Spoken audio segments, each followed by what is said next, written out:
This program features live coverage of an African safari and may include animal kills and carcasses. Viewer discretion is advised. Good afternoon, everybody. Here we find ourselves at 4 o'clock in the southern African afternoon in the Western Kruger National Park with some hornbills. A very special welcome to the kids of Pembroke Elementary, Newcastle Elementary and Santa Rita Elementary. Wonderful to have you with us. My name is James, and you can talk to us by asking your teacher any questions that you have. He or she will ask us the question, and we will do our very best to answer the question. On camera today, we have got the greatest French-Gabonese fighter pilot in history, Sébastien Rombi.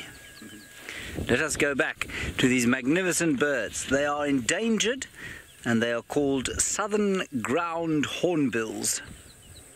Somewhere behind there we go. They look like enormous black turkeys, and what they're looking for is any kind of meat. It might be insects, it might be lizards, it might be even little rodents. We have a lot of little rodents like mice and pygmy mice and gerbils that live in a clearing like this. They dig themselves little burrows, and the hornbills will try and catch them, and also even tortoises, which are land-dwelling turtles. And they're very special. We'll hopefully see some lions and maybe a little bit later some elephants as well. But for the moment, we're going to spend a bit of time with these very special birds. They've got a wonderful local name down in the northeastern parts of South Africa.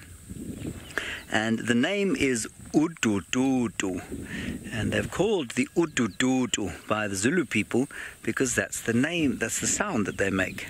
In the mornings you hear them going Udududu, Udu Udududu, Udu Udududu, Udu Udududu. That's what they do, and so in Zulu they're known as the Udududu. Now, Pembroke, you're wondering what season it is here, given that it is winter there in the United States. Well, you are north of the equator, and we are south of the equator, and that means that it's summer where we are and winter where you are. So it's exactly opposite. When you guys have fall, we have spring. When you have spring, we have fall. When you have winter, we have summer. When you have summer, we have winter. There they go. And you can see their beaks are open because it's quite warm here. It's probably round about 94 degrees Fahrenheit, if I'm not mistaken, if I remember correctly. Doesn't feel that hot, but it is quite hot. And that beak is open like that because it is trying to lose heat. So they pant basically like a dog.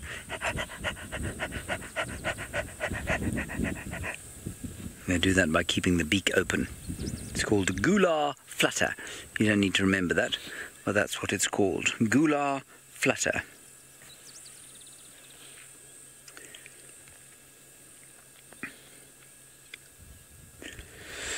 Mrs. Jacobs' class, very good question. Why are these birds endangered? They're endangered, Mrs. Jacobs' class, because they live, for a number of reasons. One of the reasons is that they are used in traditional medicine in various parts of Africa, and so that's obviously not good for them. They get killed and their parts are used for indigenous medicine. One of the other main reasons is that, of course, they nest in tree holes. Now, you can imagine the size of the tree that must be required to look after a bird that size. That bird is like a really big turkey. And in many parts of the country and many parts of the world, big trees with holes in them just don't exist outside of game reserve areas like the one we're in here. And so that is why, or one of the reasons that they are endangered. They don't have enough space to live. They don't have enough places to breed and raise their little chicks. They also take 9 years to get from chick to adult able to breed, which is an astonishingly long time for a bird.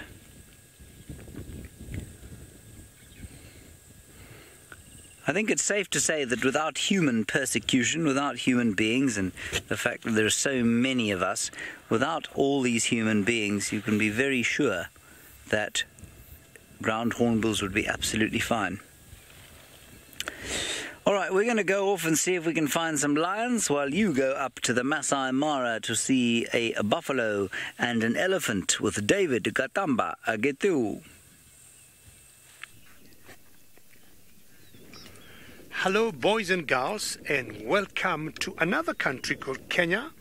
And Kenya is a country in East Africa. You'd imagine where James Henry is thousands of kilometers or thousands of miles, but now you're in a different area, in a different game reserve that is called the Mara Triangle. And that is in Kenya, and as they said, in East Africa. Just see how different it is from where James is.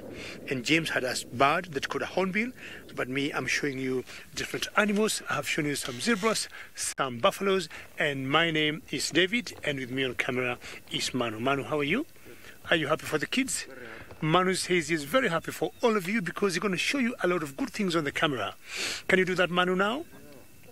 Well, boys and girls, it's a bit cold here, not like in South Africa where James is. We are talking of 23 degrees Celsius and 73 degrees Fahrenheit.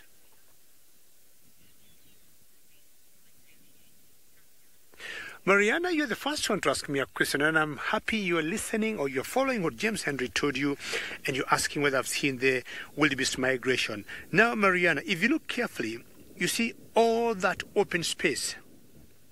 A few weeks ago, all what you see was filled with those animals that you're talking about called the wildebeest. And we had thousands and thousands of them. And before they came, the grass here was a bit high, was about 6 feet high. But now if you look carefully, the grass is quite short. And they ate all the grass that was here. And after a few months, they left and they went to Tanzania. But if you look carefully behind that tree, I'm not sure you can see on your screen, Mariana, we got a few of those wildebeest left. It's quite a distance from where we are, but what you're going to do on the drive, we are going to see whether we can get as close as we can to those wildebeest. I'm so happy because, Mariana, having asked that question, you listened to what James said. And please, all of you, keep asking questions. Should you have any comments, also do send your comments through your teachers as usual. And we got 2 buffaloes there. And we have a bird that is flying. You see that bird flying? And it went to the zebra there.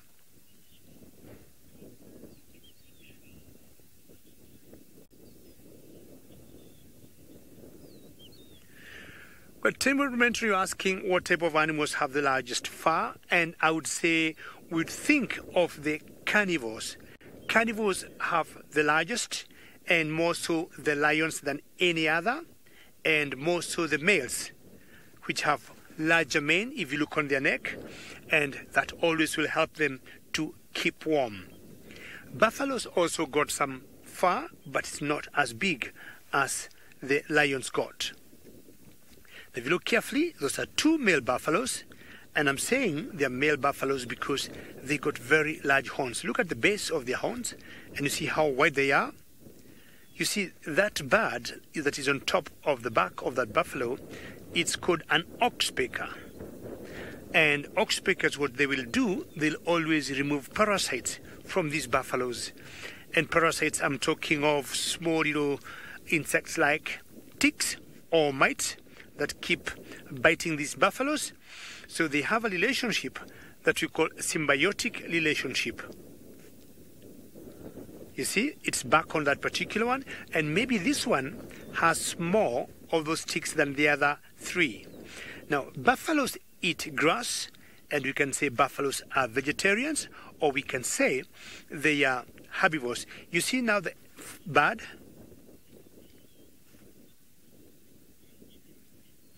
Isabella, very good question. Are buffaloes endangered? And I would say they are not. We have very good numbers of buffaloes in Africa, and their numbers are still growing, Isabella. So at the moment, I would say they are not endangered. If I would give you an example of an animal that could be endangered at the moment in Africa, maybe the size of a buffalo, I would talk of the black rhino. Black rhino is endangered, and if we look on smaller animals, and I give you an example of a cat, I would say cheetahs are endangered. endangered. Why are they endangered? Because we got them losing their habitat. The home they live is getting smaller, because when people build their homes and they get part of the land where these cheetahs roam and eat their food, the space for the cheetah gets smaller and smaller. All right, boys and girls, it's time to move on. I'm sure you've been happy with the buffaloes and the zebras, because I need to get you some other animals. As Manu said, he is very excited, so I am equally excited. I'll just give you an idea of my plan. Possibly, if I am lucky, I might be getting you some lions. How does that sound?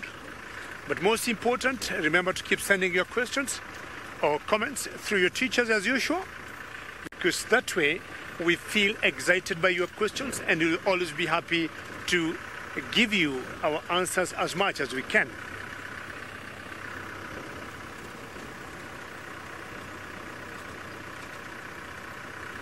Are there any what? Small? Oh, stones. Okay, Dolphin, that's a good question. Are there any stones nearby? If I see any, or storms at the moment? No, we don't have storms as yet. But the direction we are going into, if I look carefully, we might be seeing some storms. If we get close, let me just stop here and see whether you can see some from here.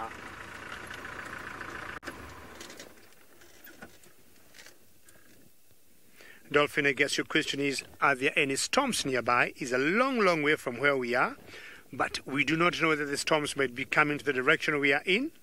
Maybe they might, maybe they might not. But you can see very thick walls of rain there, and I guess that area must be raining. And when it rains here, it rains a lot. What we're expecting at the moment are the short rains, which have been going on for the last, I would say now, this is the second week. Every night we have had some nice rain, and hopefully it will continue like that, because once it keeps raining, it gets green, and the animals are very happy. And especially the herbivores, zebras, buffaloes, rhinos, all the animals that feed on grass, they are always enjoying the rain because everything turns green. So we'll see if I'll be lucky and hopefully get you some cuts at one point. But in the meantime, we'll take you back to South Africa to some other girl that would like to say hello to all of you.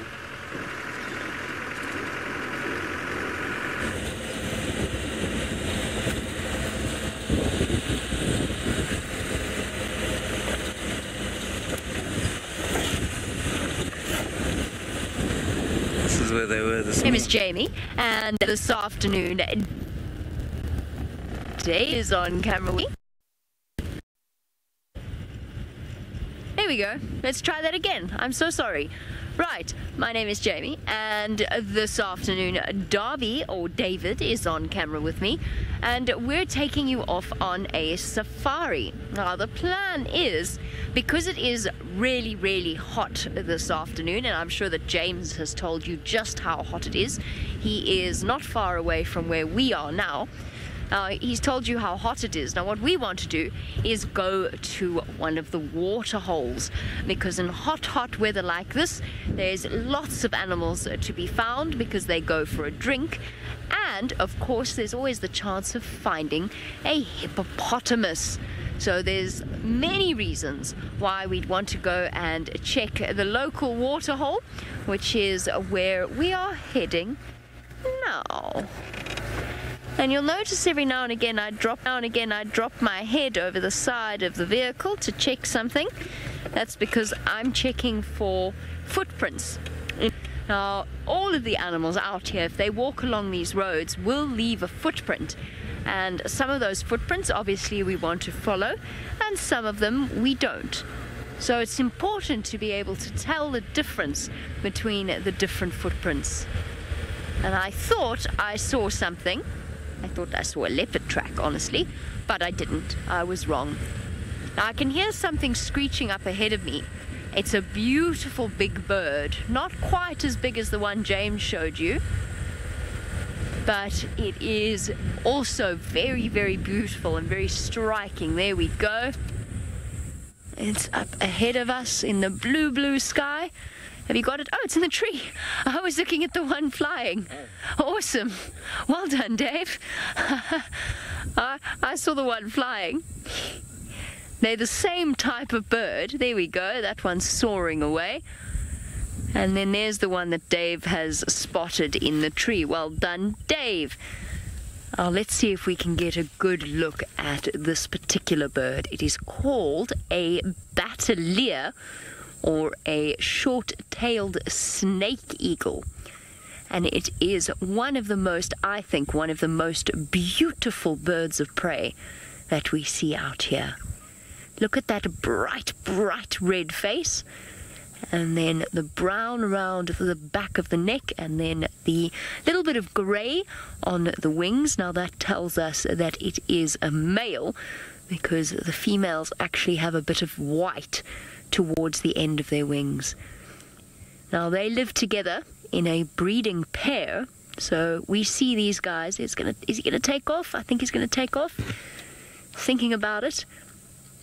We see these guys almost every day. They live around here, and they mate for life. So once they paired up, they will raise a chick, and they will help, both the male and the female will help to keep it fed and look after it until it is ready to move off on its own. See how he's looking, bending his head forward? I think he's thinking about taking off. Now, a batalier is very easy to spot because they've got a very, very, very short tail. Now, having a very short tail like that means that they can fly quite low without wasting any energy. So there's not much drag to slow them down. So they can fly low and search for all sorts of things, including carrion. There we go. Susan's wondering about that. Now, Susan, a short-tailed snake eagle or a batalier will eat. It can eat things like snakes. Does happen. It can catch snakes. It can catch rodents and frogs. But one of the main things that it's out looking for is other animals' food. So if a leopard catches an antelope, for example, and needs to go and have a drink, then the batalier will swoop in and grab a quick few bites of the leopard's food. Or if maybe something dies, it's usually one of the first things to find it. So the batalier, or the short-tailed snake eagle, is a bird of prey, which means that it is a carnivore. It eats meat. Shall we see if we can sneak up a little bit closer? Now, Kennedy, while we sneak up a little bit closer, we have to be very quiet because we don't want to scare him. Kennedy wants to know why its beak is orange. Now, there's a lot of different explanations for why certain birds have very, very bright coloring. And one of those is that it shows the other birds just how healthy they are. There we go. Let's stop here just in case he flies away. So bright colors like that. Remember, birds have spectacular color vision. So some people think that it's a way of attracting a male or a female by just showing how healthy they are. Look at that. Isn't that beautiful? Look how close he's let us get. You so seldom get to sneak up this close to these birds. It's so special. Look at the wind blowing the feathers around its head. Now you can see that it's got a little bit of a crest. It's a very puffy head. Isn't it beautiful? Look at that striking black. Awesome. All right. Now we are going to go from a fearsome predator of the skies to a fearsome predator on the ground with James.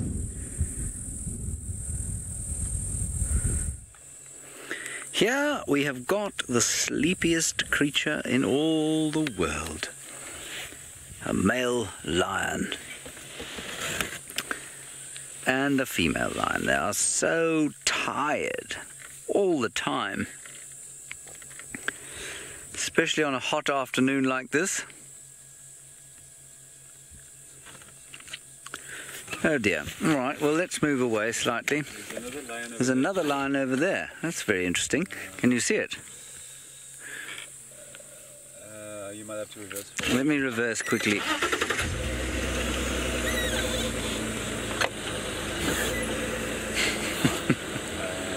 There we go. Yeah. Ah.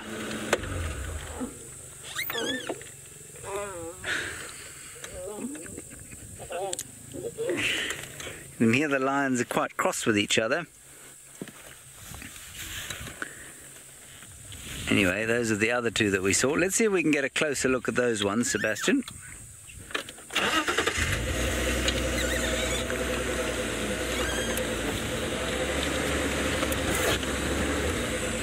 Alison, lions are not officially endangered, but there are not a lot of lions around the place.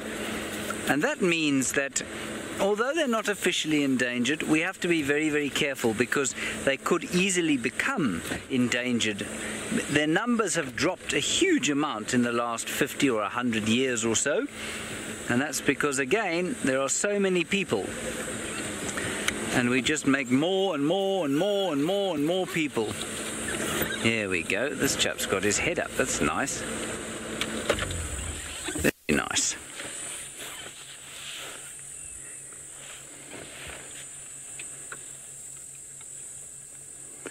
He's very hot. He just wants to have a nice sleep. That's what lions like to do. We're quite lucky to see the other ones get up. It's unusual when that happens. Normally they just sit and don't do anything at all. And you can see his head's getting very tired. Oh. Pembroke, yes indeed. Adult lions can climb trees, and they do climb trees. They don't do it unless they really want to, though, unless they really feel the need. And apparently in parts of East Africa, they climb the trees because there are biting flies. In other words, little insects that bite them and irritate them on the ground. And they climb up trees where there's a bit of wind, and apparently the flies aren't so bad up there. Here, they don't really climb trees unless it's to try and steal food. Sometimes if a leopard has put some meat in a tree, well, then a lion might try and steal it by climbing the tree. I've seen them do that a few times, but they're not very good at climbing. They're not bad, but they're not great. You can see that they like to be very sleepy all the time. I missed the name there, I'm afraid, but the question was about manes and why males have them.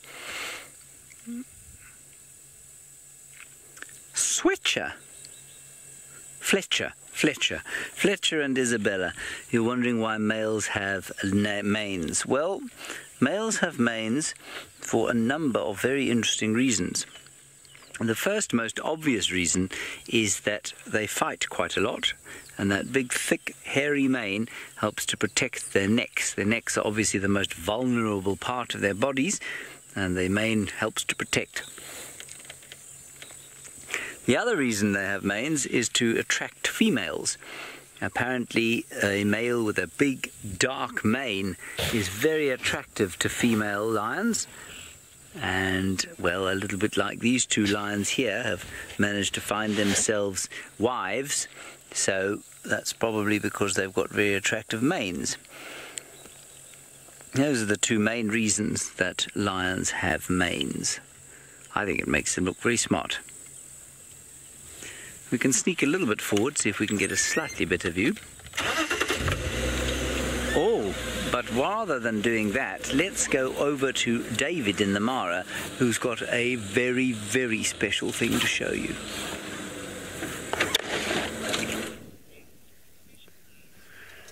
Well, boys and girls, I was talking about getting you some lions, and I think I did exactly that. And apart from getting you lions, we have also gotten you baby lions. How is that? Baby lions, we call them cubs, and you can see that one is a very young one there, and being very playful, and the mother there, or one of the females in this pride, a group of lions is called a pride, is having a snooze. But you see the young one, because he is young, he is full of energy. Just look at those two. Maybe they might start playing, like how and you boys and girls start, playing at school or at home. Now let's see what they're going to do. Are they going to play hide and seek? Now, these cubs, there are three. Two of them are about 3 months old, and one of them is much younger. It's about...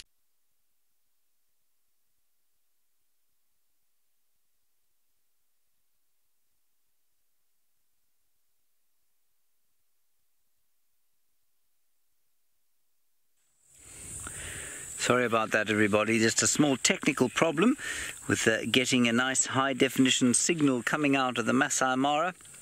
We're still with our very sleepy lions. Now I'm going to move forward a little bit just so that we can maybe get a better view of the female. Ooh, there's a bit of growling going on behind us. Alright, let's move forward. We don't want to disturb them. We are very close to them, but as long as we are careful, it is perfectly safe. We wouldn't be like this if we were on foot. Only in a vehicle can we get this close to lions.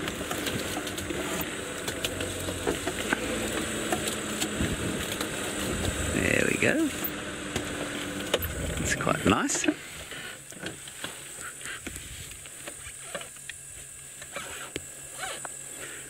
Hello Curtis and hello Maurice. Lions, believe it or not, don't live a very long time. And if I was to tell you that both of these lions are probably younger than you guys, I think you'd be quite surprised. But they are. The male, the one on the left, that one you're looking at there, is probably only about 4 to 5 years old, even though he's about 400 pounds. And the female, I don't know which female this is, but I think it is what we call the ridge-nosed female. And she's not a youngster either, but she's still probably younger than you guys. She is, in fact, she was born in 2012, so she's only 6. Isn't that interesting?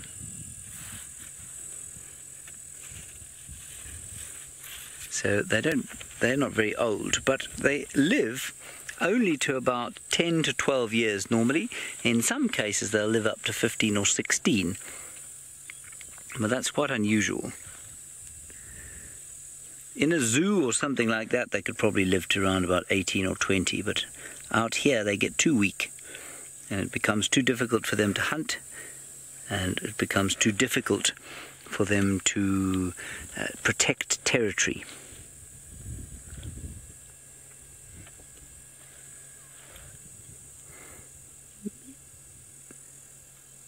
Very silent afternoon. Zoe, the lions are calm with us for the same reason that you are calm when you walk across the road. Someone has taught you to walk across the road. You know that there is no danger from doing it if you're careful, if you look from left to right and you walk across the road. It's not something that is dangerous or scary to you. But to somebody who has never seen a car before or never been in a city before, well, then it is a very scary thing and it's a very dangerous thing. Now, it's a little bit like that out here. These lions have been with us for a very long time. They know us. They know people. They don't know us as individuals, as people, but they know what people are and they know what these vehicles are. They understand that they are not dangerous, A, and B, that they are not something to eat. And so they don't really care that we're here. It's just because they've learnt, much the same as you would learn to cross a road or, I guess, to read or write, that we are just not something to be afraid of and not something to eat.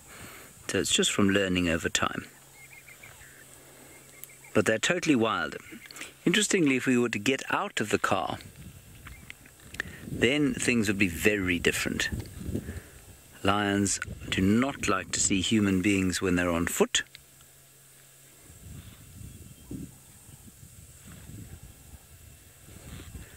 And so if we came walking along here, we'd have to be very careful.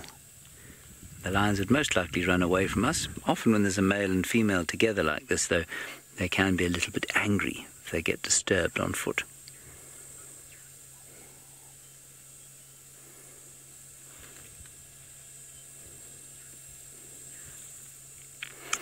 Josiah, that's a very, very good question because, of course, everything must have some sort of predator, I suppose. Lions don't really have predators. They have enemies which don't hunt them necessarily, but which can be a threat to them, and those would be other lions. So this big male lion and his brothers, he's got 2 brothers that look after this area, and their biggest threat would come from bigger male lions or older male lions or a bigger group of male lions who would try and take this territory from them. Then if they were at a kill, let's say all the females in the pride, this is the females of the Nkuhuma pride, very famous pride we have here, if they were at a kill, for example, they could be in danger from hyenas if there were enough hyenas. But nothing actively preys upon lions except human beings. Some human beings still think it's a good idea to shoot lions, and so we as human beings would be the greatest predator of lions. It's a bit sad, really, isn't it? But I was saying it's such a quiet afternoon, and it'll get noisier and noisier as we go towards the night time. It's quite, it's still bright and it's still quite hot. All right, we're going to try again with those lovely baby lions in the Masai Mara. Hopefully our technical problems are sorted out. Let's go back to David now.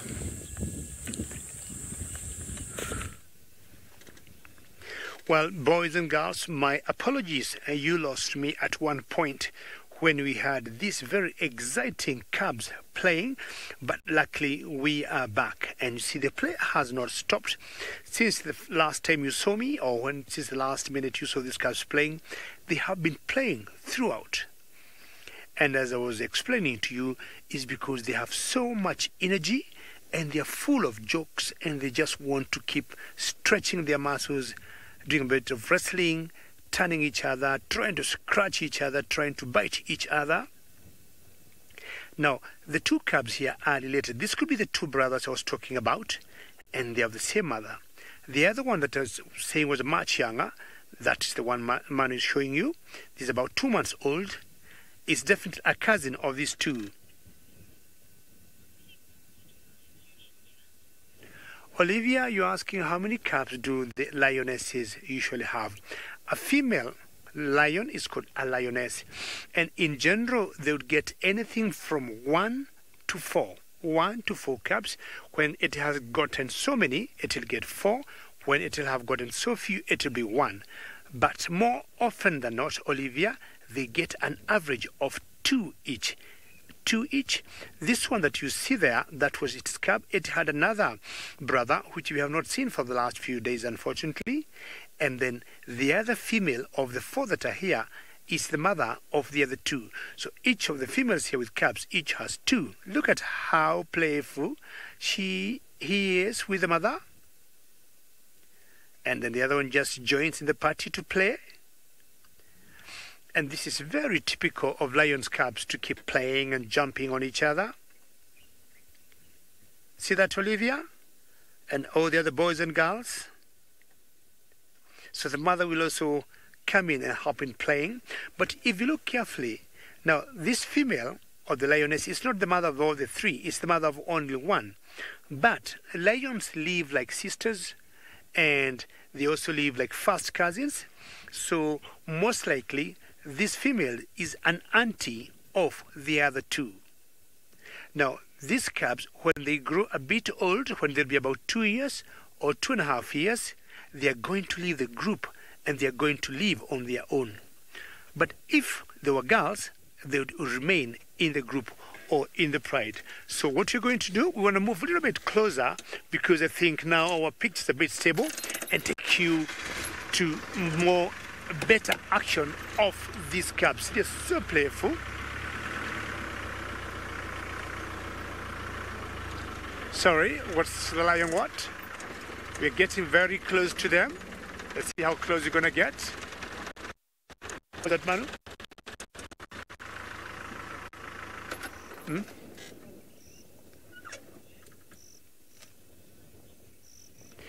Luke, good question. And you're asking what's the lion's favorite food. It depends on what they get, but in general, look, the lion's favorite food is the wildebeest. In general, I think I had a question from Olivia, can't remember very well. In general, the first choice for lions will be the wildebeest, and then number 2 will be the zebra. If they have both wildebeest and zebras, they'll go for the wildebeest. But once the wildebeest are gone and the zebras are gone, this particular group of lions, I have always known them to hunt buffaloes, and they're very good in hunting buffaloes. But in general, when we have the migration around here in the Mara Triangle, oops, that was a big jump, they always hunt for wildebeest. See how playful these ones are, eh? Isn't that very cute, boys and girls, to see them? Maybe this could be similar to your age.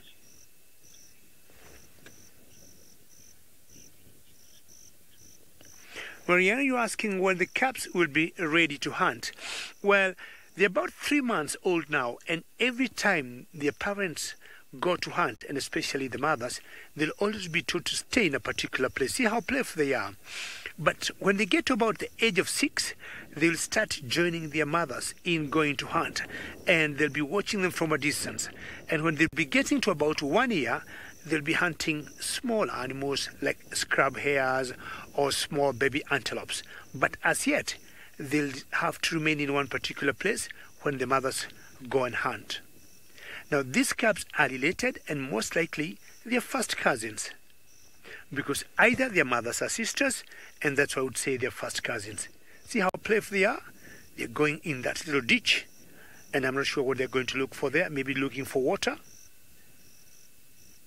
They're gonna take some water, then go back to the parents. They cannot go very far, and if they go very far, their mothers are going to call them, come back quickly, because sometimes we'll see some other animals like hyenas trying to come and eat these baby lions. But the mothers are always very alert. So what I want to do, I want to turn it a bit and so they can see them much better.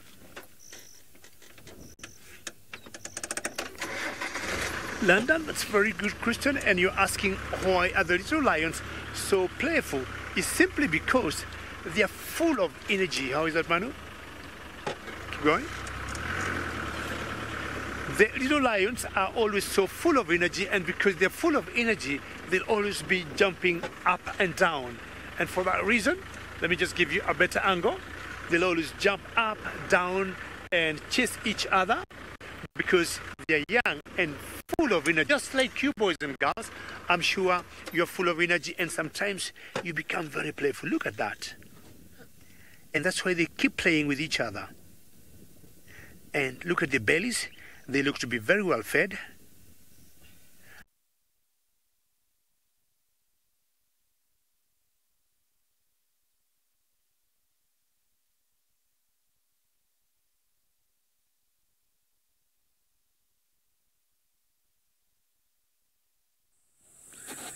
Sorry about that, everybody. I'm not sure what's going on in the Masai Mara there. We'll have to have a stern talk to the people involved, or perhaps it's just the weather.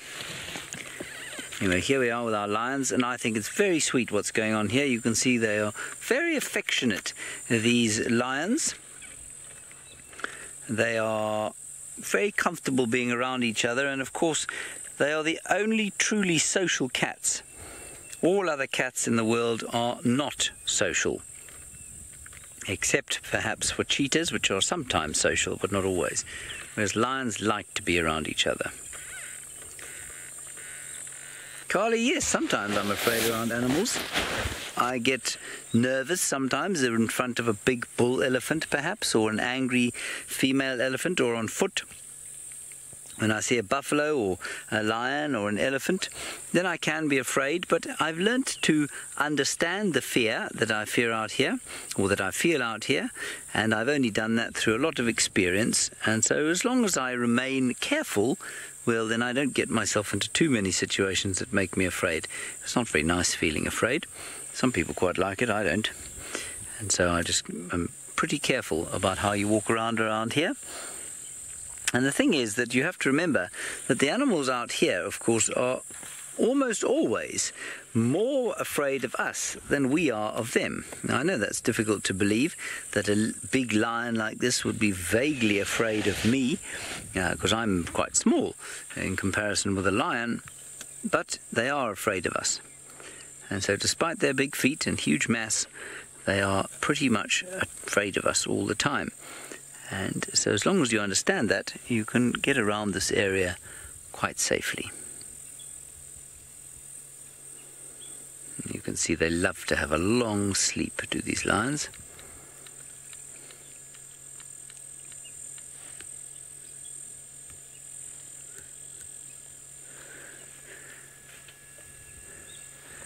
Isabella, lions don't build a home. If you look at their feet there, you'll see that they don't have hands. Now, you can imagine trying to build anything at all if you didn't have hands, right? Imagine you didn't have hands, you had 2 feet on where your hands are now.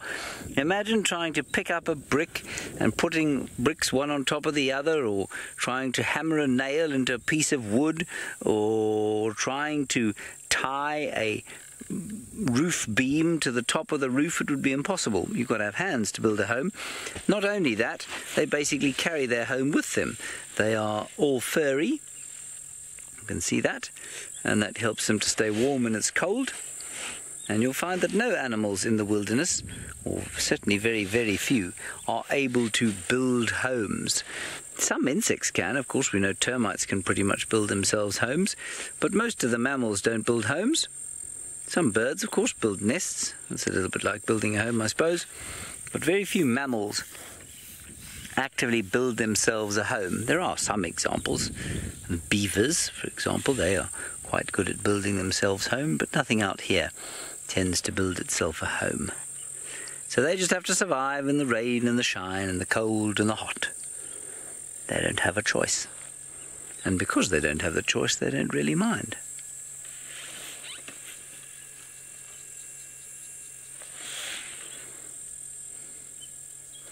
I don't think they're going to do a great deal, these lions, so we'll sit with them for a little bit longer, and then maybe we'll go and see what the other two are doing. It's very peaceful out here. It's very nice to sit on a lovely summer's afternoon. Alrighty, let's try once more to go across those very, very special cubs in the Masai Mara with David Gatambegitu and the Sausage Tree Pride.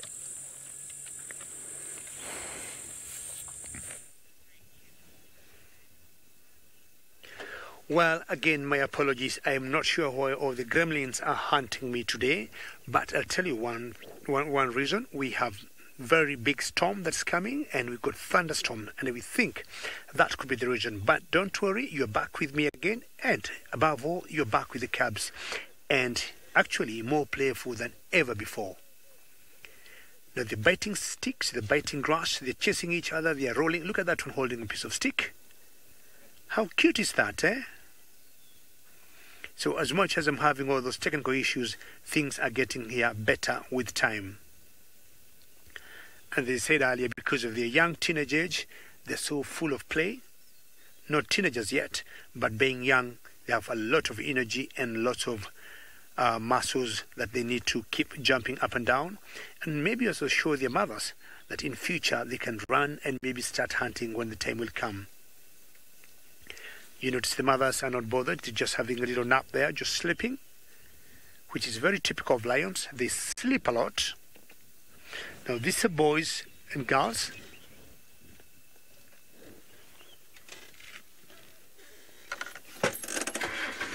Mr. Jackstra, you're wondering why the baby lions? Well, let me just fast move forward a little bit. That's good. That's there. And you can now see how playful they are. And if you look on the females, I'm sure you all know the females do not have any mane on their necks. And for the cubs, as yet, as much as I know, all these are boys. They may not show signs of any fur or any mane on their necks until they get a little bit older. They'll try and break all the sticks or the branches they will get. And by so doing that, just empowers them, or their muscles become strong. because running and jumping and being able to dive is part of the lion's skills to learn as they grow old.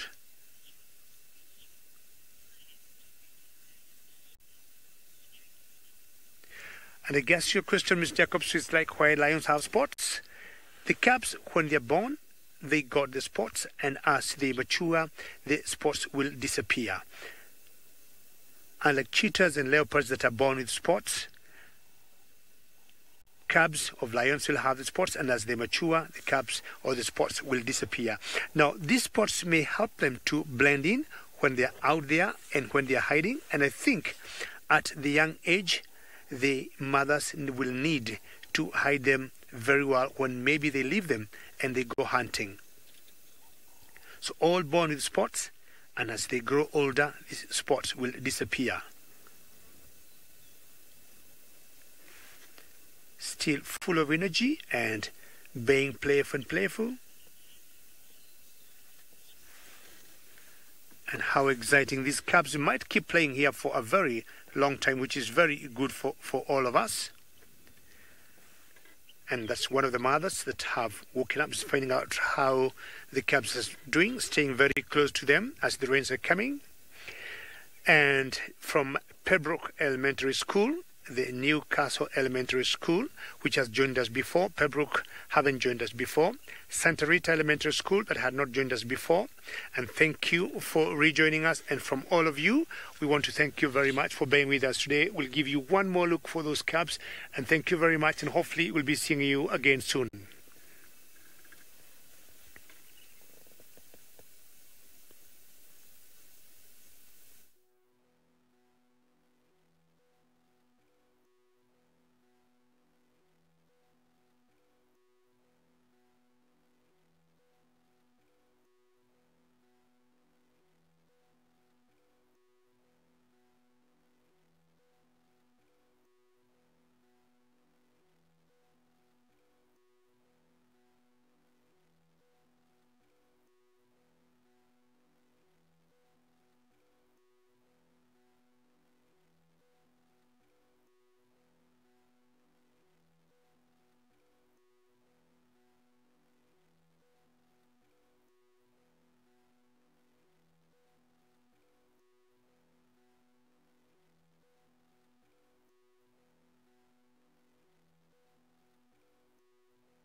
hello and welcome to the continuation of this, our Sunset Safari.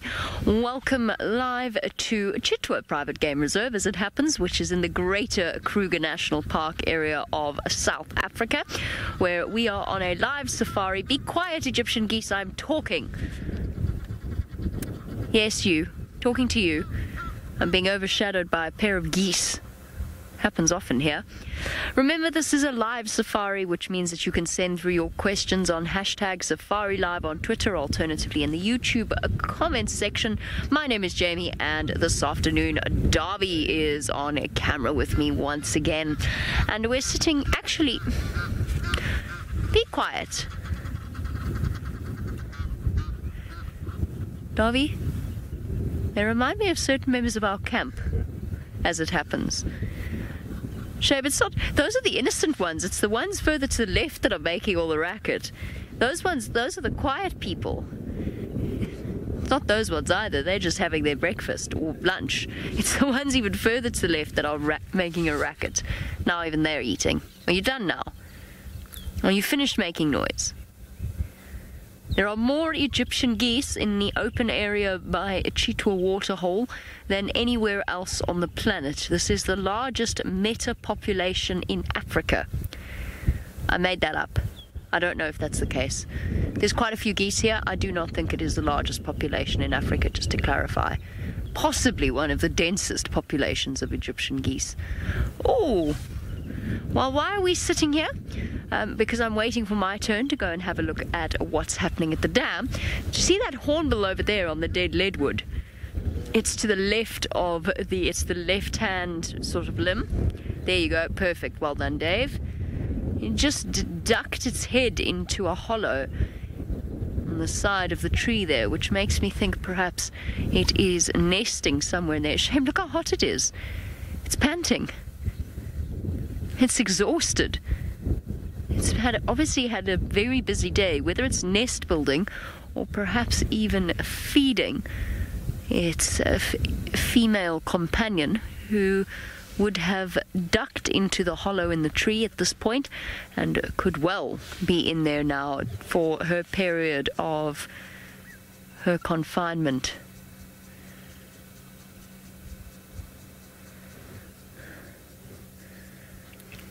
Alrighty.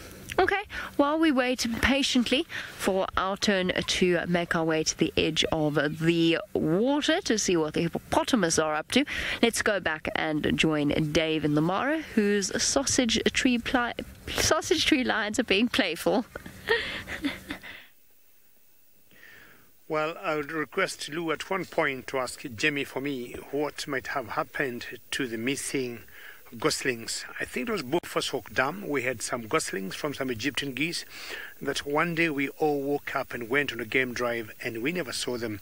And I don't know whether they have had anybody trying to unravel the disappearance of those goslings. Well, my cabs are here. They have not disappeared and they're not going anywhere. And to our regular viewers, a very warm welcome from the Mara Triangle in Kenya. It's very exciting to have you. My name is David, as usual. That has not changed with me. Manu. Manu, how are you doing? Very good. So we got the sausage trip right with us. And remember, we have always requested you for one thing. Questions, comments, hashtag SafariLive on Twitter. Sounds good? And you can also keep following us on the YouTube chat stream. Now, this is the sausage trip ride. 5 females in total and 3 cabs. 2 of the cabs, 3 months, 1 cab, 2 months old. Now, 1 female is missing, and we do not know where she is. I've been guessing it's one that I thought was very pregnant. Now, this female here is so playful. Look at that. We call her Limpy. If you see her walking, she limps. And we thought during the last migration, when, of course, on a hunt, she might have strained, either an ankle or part of her foot, and she picked some little damage, and which has not recovered very fully. And you'll see her walking much better than she was maybe a few months ago. And of the 5 females in this pride, she is the most playful. And she got the youngest cub, who we think is about 2 months old. It's a boy. We have been able to verify that. As I said, of the 5 females, she's the most playful. And she loves playing with cubs. That's exactly what might have been saying a few minutes ago. Now, two of these cubs are here, and their mother is not even bothered to find out what they're doing. But I think she knows they're full of nonsense, full of energy, and the third cub has come to join the two. So the two brothers, and all the three cubs are boys. You see her walking style? She limps a little bit. You have to watch her very carefully. And she's so much in love with her cub, and she is always very close to him. She'll always encourage them to keep playing, which definitely helps these cubs, to strengthen their muscles, making them fit. When maybe in a couple of months, time will come for them to be introduced to the world of hunting. I'm sure the mother or Limp will be happy to know she will have a cub that can hunt or can fend for himself. Now the two males around this area, let's see what you can see. You see that Limp? You see that? That's why we call her Limpy. There's another female here that we call the kinktail. Not sure she's the one laying with the tummy up or legs up, but we call her kinktail because she got a knot on her tail. And she is the oldest of the 5 females, and we're guessing she's about 7 or 8 years old. And she is like the leader of this pride. We're very close to the Kenya-Tanzania border, or we're very close to Serengeti National Park. And in the background there, what you see is the Ololor escarpment. And this particular pride have reigned and lived in this territory for a very long time. And the other day, I started calling this territory the Sausage Republic, because they defend the territory so fearlessly. They never entertain any other lions within this area. Well, the males or the coalition males will come in and go. And before the current 2 males that we think have fathered these 3 cubs came in, there was another coalition that was led by another very famous male that we call Kipuli. Kipuli because he has a split nose, and Kipuli may translate to something like that, or having an earring on the nose. But for a couple of months now, we have not been seeing that male. So we think the 2 males now might have overthrown that coalition of Kipuli. Those 2 males, we call them the Oldonyo Pike Coalition, and they're in charge of these 4 girls here. Maybe now the other mother is starting out to be involved in play. She seemed to be just enjoying the snooze. But I think one of the cubs like his playtime, Mom. We have wonderful weather. We are all full. Why don't you want to play with us? So full of energy. And that's see them playing hide and seek. And you can hear them running through the grass there. But either way, you'll get 1 or 2 females staying awake and having a look.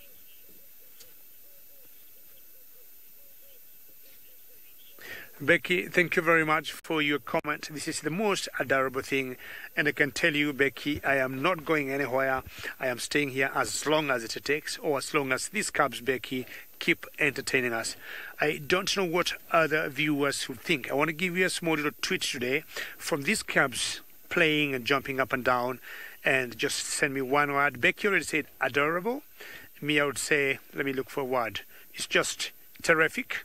I'm not sure that makes any sense, but send me a 1 tweet word, #SafariLive on Twitter, of what you think of these cubs. So I think they're 1 month apart in terms of age, but when they play, you might think they're all the same age. To the lions, 1 month is very small in terms of behavior, and especially so in the cubs.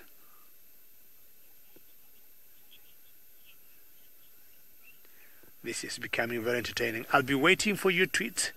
Ladies and gentlemen, all nice viewers, let me know what you think of these playful cubs here. But in the meantime, we'll take you again back to South Africa to James Henry and find out whether his cats are up to anything or not.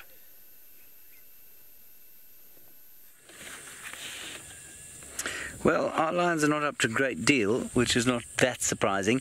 The other 2 went north into Buffels Hook.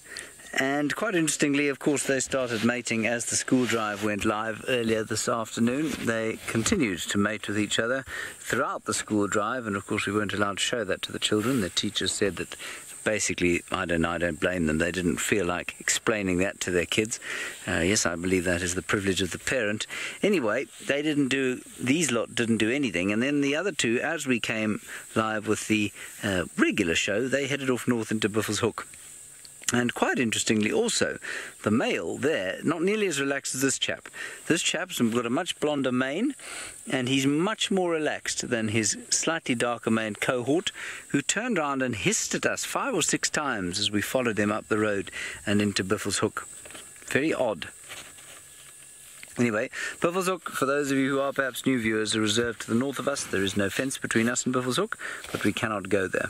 It is out of bounds. We do not have permission. I think he's now wondering where his friend has gone, his friend and his girlfriend. Exhausting day he's had of lying down, doing nothing. We caught them having one mating event today. That was early this morning, and since then I'm not sure they've done a great deal. I think this is the same pair that we found exactly a week ago, just before that monstrous storm that took place. It was on a Wednesday afternoon. That was last week. And I think that you'll find that her estrus is coming to an end. So we chatted a little bit about estrus earlier today on Drive. I was obviously on camera, and Jackie and Trishala and Holy Chloe were in the hot seat here. And we said that estrus can last about 10 days. It actually can last about 20 days. So in the inter-estrus period can last about 20 days, but the actual mating period often only about 4 or 5. So I think that she's probably coming to the end of her serious kind of estrus period, and she must be into the inter-estrus stage, because they're not mating nearly as much as the other two were.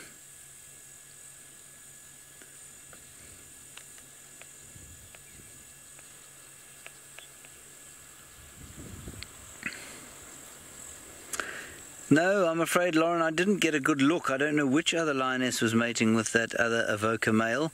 I'm afraid she didn't actually turn around. By the time we got there to follow her, all we had was her back end. So I don't know who it was. I would love to have found out, but I'm afraid I can't tell you. Everyone, of course, wants amber eyes to have babies, but I think she's been with the other group in the Pride, sort of always looking after the youngsters, if I'm not mistaken. So I don't think it's her. Anyway, time will tell, time will tell. Not so. I think we'll probably sit here another 10 minutes or so, and then we'll press on and see if we can't help find a leopard. Apparently a leopard crossed onto Djuma, somewhere around the southeastern boundary sometime this morning. We'll see if we can't perhaps catch up with whatever leopard that is, because these guys are going to put me to sleep, a little bit like a dormicum.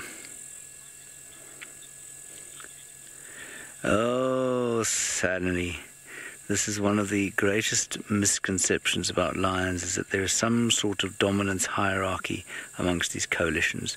There is no dominance hierarchy, Sammy. If they are the same size, they will all have mating opportunities, almost equal mating opportunities. Only one brother will have a female while she's in one particular cycle, so he will dominate mating, and there's often little fighting over it once the mating starts. They do compete, however, for mating opportunities when females come into estrus, and they can be a big and nasty fight. And then once the mating starts, it just depends who happened to kind of come out on top as to who mates. But there is no hierarchy enforced within a coalition of male lions, unless one is bigger than the other, and in that case he will by default be more dominant than the other. And the quite interesting example, of course, was the first lions that I knew in this area, the Matimbas. One, hairy belly, was a big black mane lion. His brother, who we called, what did we call him, Ginger or something, he had slightly redder hair, not nearly as much size to him, and he didn't manage to do nearly as much mating as his brother, because don't know if they were brothers, they were certainly cousins, but one was noticeably bigger than the other, and that established a hierarchy.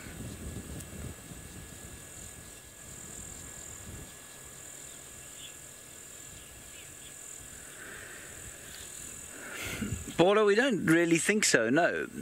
I mean, look, the fastest way to end up with people pointing fingers in your face is to give a categorical answer. So I'm going to say no. As far as I'm aware, multi-paternity in a litter of lions is highly unlikely because of this sort of, what should we say, because of this habit, if you like, that they have of seeing out an estrus cycle. So this chap will see out the estrus cycle.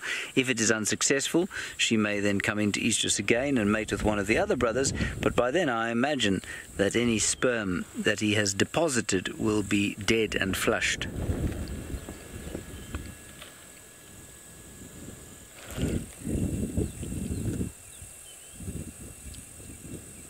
But that is a good question. We're not sure in leopards, and we're still hoping and waiting to see if any of that data is forthcoming from Panthera, the leopard scat data that we helped them collect.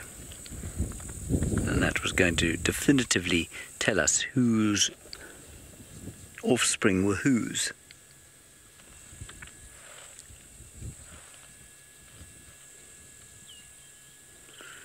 Otherwise, things are very sleepy over here on this very quiet, very pleasant afternoon. It's not too hot, which is quite nice.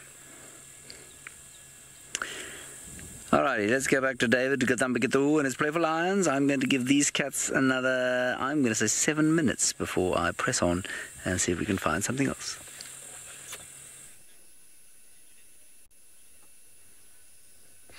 Well, talking of lions from Juma in South Africa, and back to the lions in Kenya. Now, these cubs now have had a little break, and they have having a commercial rest now after jumping up and down for the last, I would say, 35-40 minutes.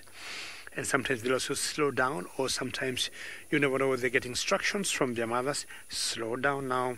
You need to relax before you start jumping up and down again.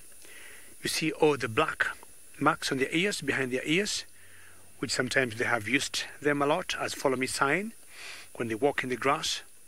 So we have always said the black marks like you can see on that particular one there, and also the black on the tip of the tail, they tend to use them a lot as follow me sign.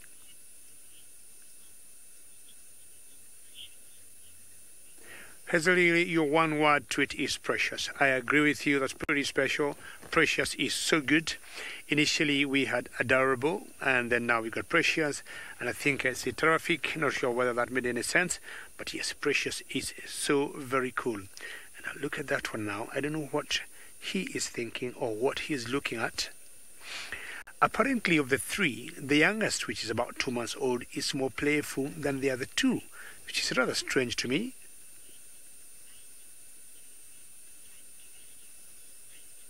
Matt, you say fantastic, very good, fantastic, sounds very sweet, fantastic. It couldn't be any better than saying, you know, fantastic of these cabs, because they have really entertained us that last half an hour or so. And I'm sure it will not be long before again they start playing. What are you looking at? What can you see that they cannot see? The only thing I see in front of him is another female lioness and some elephant dung. Now, do you want to go wake up your mother? Or what do you want to do? She is so sleepy, just twitching the ears and the legs once in a while, but the front legs are like, you know, in a different world.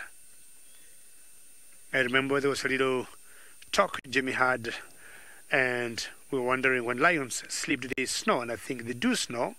But then again, we went as far as saying, do they dream? And if they dream, what do they dream about? And she thought if one day she would get into an animal's mind or head or brain as they're dreaming and maybe share with them their dreams.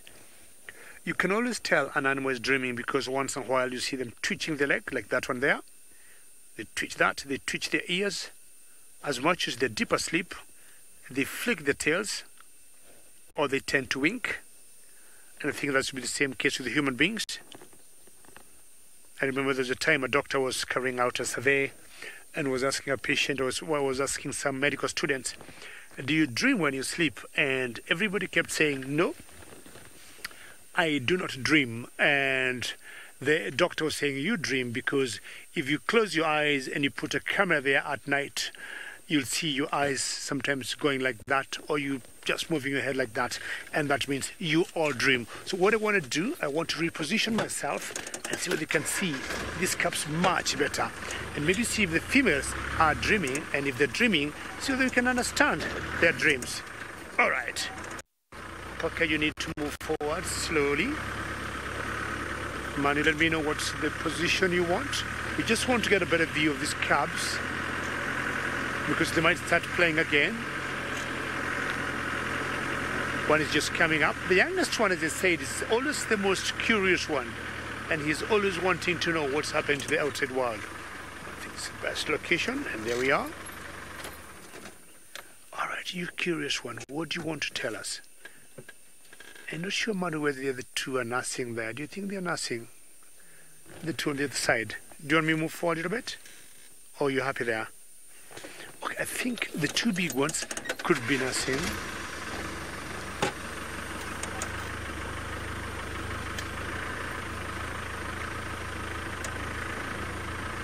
Ravinda, good question. Are the cabs vulnerable, for example, to secretary birds? I do not think so.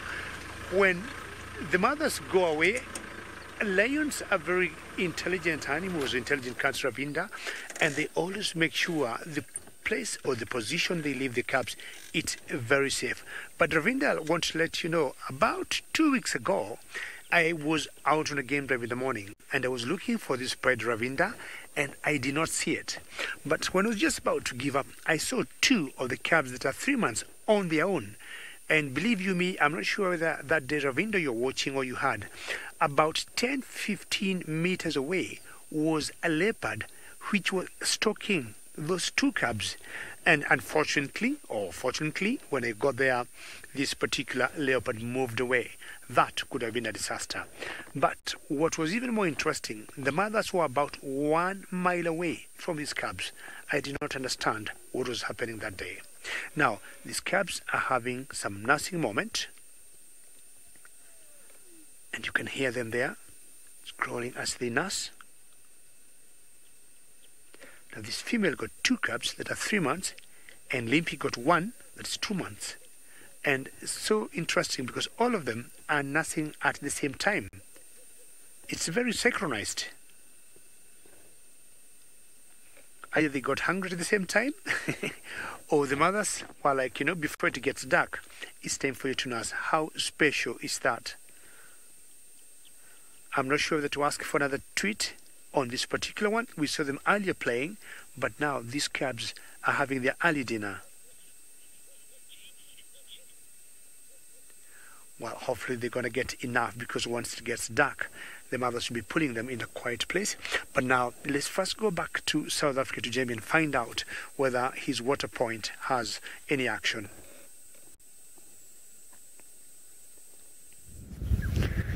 The relatively normal standard action at Chitwa Waterhole. I'm desperately waiting for the day when the elephants come back for a swim, but that hasn't seemed to happen this year, despite the incredibly warm temperatures. But as usual, the Chitwa Waterhole filled with its massive pod of hippopotamus, one of the largest pods I think I've ever seen in this sort of area. There are so many hippo. Although now that it's rained a little bit and there are other water points with enough water to at least cover a hippo, they seem to have spread out a little bit. Now, last week, Friday or Saturday, I was with Dave, and I mentioned that we were going to try and come back after the cold front that was predicted, and we were going to take a screenshot of the view. Now, Dave and I have just been trying to remember roughly where it was that we were positioned, but Dave thinks that that's around about right where he is now. So if you were watching on that particular safari, and you are watching now, send through the comparison screenshots on hashtag SafariLive on Twitter or in the YouTube comment section. I don't know, can you attach images to a YouTube comment? Probably not, come to think of it, in which case I apologize, there's nothing you can do, but you can have a look in your own right. Alright, so we were sorry about that. I've never used YouTube chat in my life, so it suddenly occurred to me probably that you couldn't. Otherwise YouTube would be even more of an awful place than it already can sometimes be. So yes, if you can, send through your comparisons. It is not as full, or at least there's not as much more, there's not more water. What am I trying to say? It hasn't rained as much as I thought it would, is what I'm trying to say. There's not much more water. There's not... Why is this such a hard sentence to formulate? There's less water than I expected. I thought there was going to be more rain. Ouch, fly. Eek. It wasn't a mosquito, Dave. It was a biting fly. It's still in here, savaging my ankles. No, I missed him. He's gone now. But he bit my ankle. It's making me itch. Those are the flies that you see making the ears of the lions twitch. Otherwise, not much happening here at Chitwa. The odd hippo was up and out of the water when we first arrived. And I think because although it is warm in the sun, this wind that's coming in is still keeping the temperature down a little bit. So it's not hot. There you go. You can actually see it's quite shallow in there. Every time one of the hippos stands up, they sort of crouch down on the sand. And when they stand up, you can see that it actually probably, where those hippos are, it's probably only about 2 feet high, maybe not even, in depth. Oh, big yawn. Oh, that was a very protracted yawn. Well, most of the time when hippo yawn like that, it is of course a threat display, showing off their massive tusks, and occasionally accompanying it with a little dance. There's a little baby hippo resting on mom's back. They can't swim. And if they can't swim and they can't stand wherever mom is, then what they will do is they will rest on her back.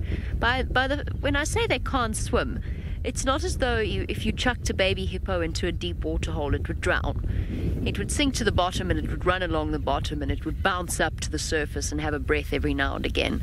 So it's a bit of a sort of, it's not a good way of phrasing it to say that hippo can't swim. They can move very elegantly through water. Oh, there's the croc, Dave. Popped out. It's back on the island.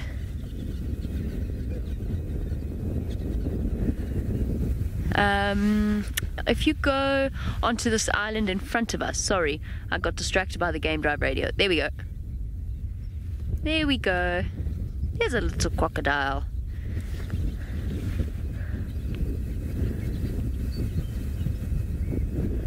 How old are they at this point? 2 years? Not quite. 1.5 years. I've lost track of time completely, but I think they hatched around about the time that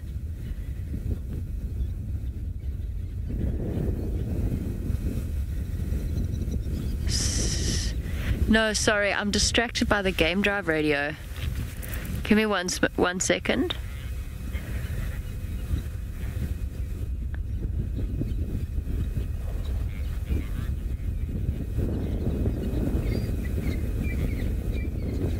Northeast.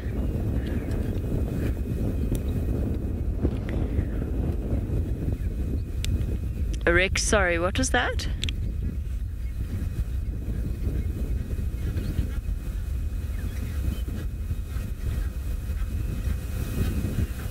Is that a big crocodile there, down to the left of the island? Sorry, I'm just leaving Dave to his own devices because I'm trying to find out. Stations, what was that by Green Pan? Tell me.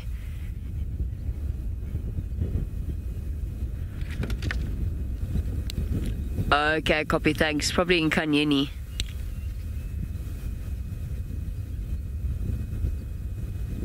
Tell me.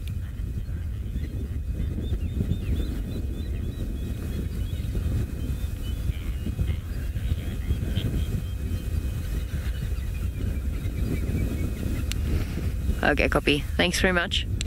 Right, sorry everyone. I was getting overly excited there, but by the sound of something being called in that I wanted to just double check and make sure it wasn't Thandi and Hlalamba, because that's where I'm heading off to next. That's who I'm going to go and search for. Unfortunately, it sounds as though it's quarantine, which would be wonderful, except he's in a no signal area. Right, we're going to move on, most likely from Chitwa Dam, and see if I can focus my attentions in on a little Hlalamba. While we do that, let's go across to Dave in the Masai Mara to find out what he's up to now.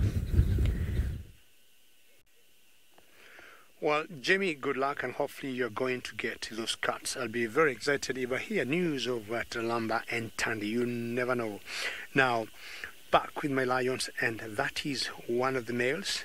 I was talking about the coalition that is in charge of the Sausage Republic, and that's called the Ondonyo Pike Coalition.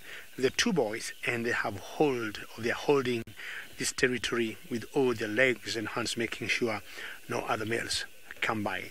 Now, one cub stopped nursing, but the other two are still feeding. And what a peaceful moment they got.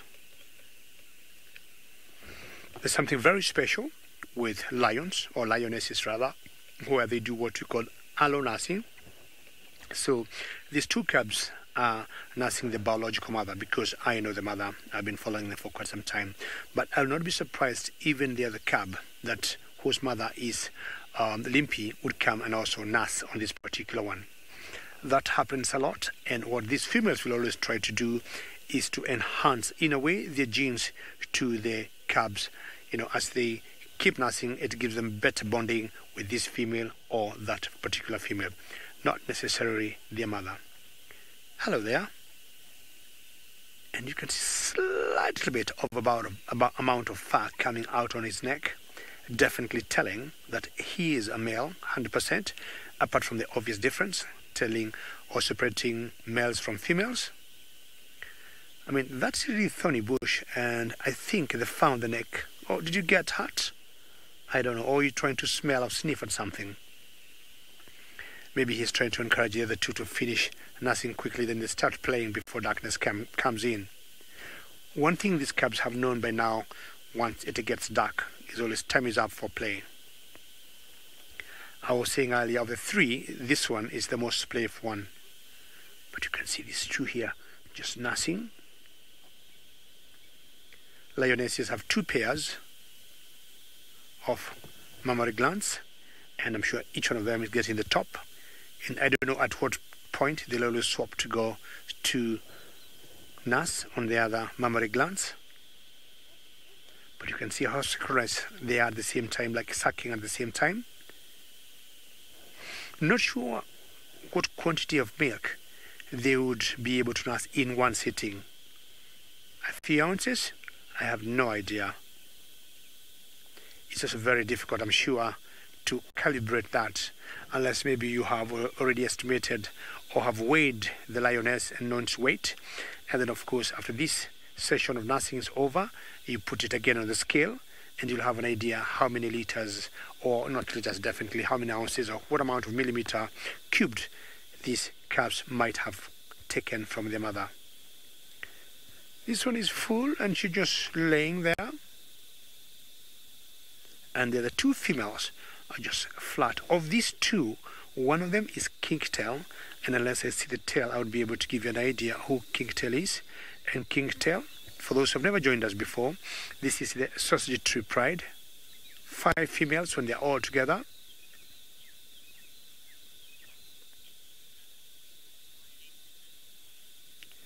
Ramona, good question, and you want to know if there's another pregnant lioness in this pride, and it's that exact one that Manu is showing you, which I have done so many mistakes in the last, I would say, 2 weeks. I've always been estimating tomorrow she's having cubs, next week she's having cubs. I am now keeping quiet, and I apologize to this particular female for maybe not becoming anywhere close to a gynecologist to have an idea or an estimate when she should be dropping her young ones. Well, 105 days is the normal gestation period for lionesses, but I think either she looked too big and I was like, she's too close, or maybe she's carrying 4 cubs. who knows? Or maybe just two that are very big, because at one point I thought the belly looked so big, Ramona, and I thought she would drop the young ones anytime. Ramona also, Kingtail, who is the oldest of the females here, is also pregnant. And my guess is the other one will give birth before Kingtail. If that doesn't work out, I'm looking at Kingtail bringing us the good news at, or in 2019, and it'll be wonderful to have a new year with new cubs. Who knows? I'm trying to guess that's Kingtail. Looking closely on her tail. If you look carefully, yes. Thank you, Kinky, for listening. See, she got a note as she is getting a little irritated by those flies, and she got a note on her tail, and that's why we call her Kingtail. And we think she is the oldest. Not we think, she is. And I want to move a little forward, and so they can change that angle. Are you happy there? Very good. So, what do you want to see, Manu? You want to see the sky? Manu have always liked seeing the sunset, and he thinks it's good to show the sunset and have a little bit break from the monotony of the lions, which I think is equally good. And we have a tree there, which is giving us very good natural framing. How wonderful is that sunset? I've always wondered if the animals will always tell. Of course, because of daylight, and when it gets too dark, they can tell that. But I wonder how many animals in the wilderness will enjoy the sunrises or the sunsets as we equally do. Well, out in the bush, there's one thing I've noticed Manu never misses. It's either a good sunset or good sunrise, which of late I've been calling the golden moments of Africa wilderness. Look at those thick clouds on top of the western horizon. I may keep down for a few seconds and see if they can hear any birds chirping in the background as we enjoy that golden moment of the sunset.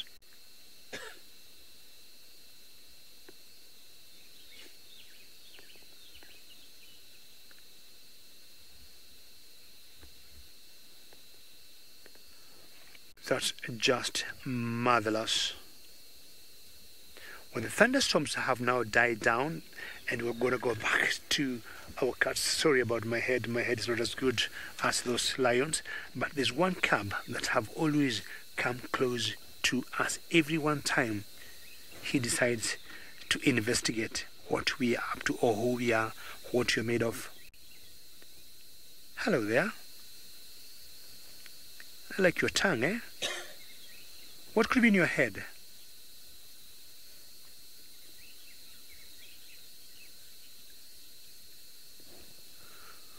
Bob, what's the distance a lioness should go to get food? And I'll tell you, it will depend on the availability of food. Oh.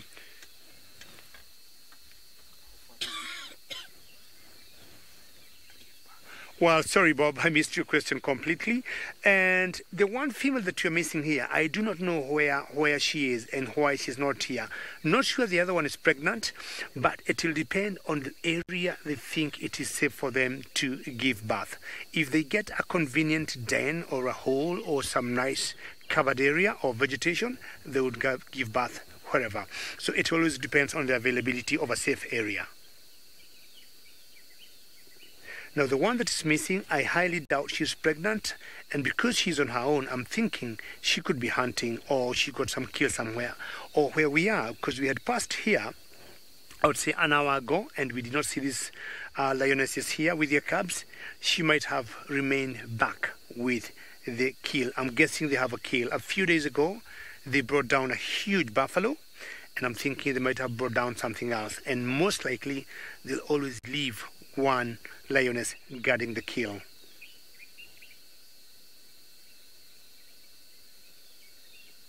Hello. You're always so curious. We have wonderful light now coming through. And my golden moment is just shedding some beautiful light to these cubs. Well, let's think of amphibians now and find out what amphibian James got.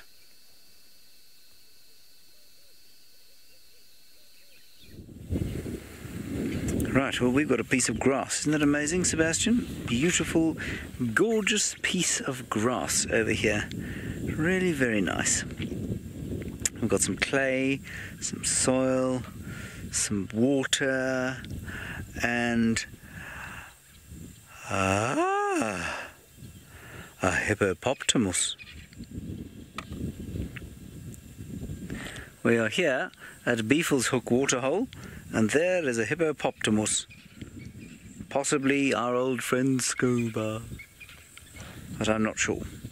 He got up, gave us a yawn as we arrived, probably decided that he was going to leave if we came too close, and then decided against it, because finally there's a bit of water in Beefle's Hook Waterhole. Not a lot, mind, but enough to keep a hippopotamus cool on a warm afternoon like this. He's very tired. You can see his eyes are closing and opening, closing and opening. It's one of those afternoons, I tell you, it's very soporific out here. The lovely, lovely little northwest breeze blowing. Temperature's very pleasant in the shade. Birds like the black-crowned chagra going, just sort of lulling one into a sense of sweet repose.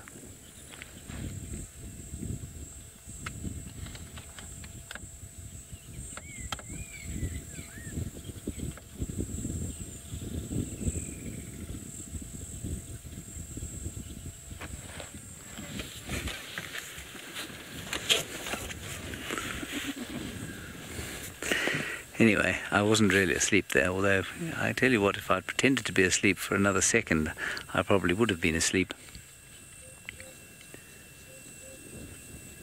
Just want you to listen carefully to one other sound before we move on from here. Not the noisy kingfisher. It sounds like a drunk hoopoo. Instead of going boop boop, boop boop, it's going boop boop. Boop, boop, boop, boop. And it is, of course, the African cuckoo. That's how I always remember it. It sounds like a drunk hoopoo going whoop whoop, whoop whoop whoop, whoop whoop, whoop whoop. All right, let's leave this young bull hippopotamus. I'm pretty sure that's what he is. A young bull excluded from more salubrious neighbourhoods like Chitwa Chitwa, and that's not surprising given how little water there is in the Chitwa Chitwa Dam. Well, he's going to have to make his way here at Beefle's Hook Waterhole. Perhaps he will make himself a colony of his own. Colony? Well, I suppose it would start as a colony. Pod is what I meant. Righty, on we go. Now, apparently I am supposed to give you the answer to the great quiz that is Tracking Tuesdays, which of course was yesterday, being Tuesday. Today is Wednesday, the day that we give the answer to Tuesday's Tracking Tuesday quiz. And I was hoping to find you the real thing. I may not be too late, actually.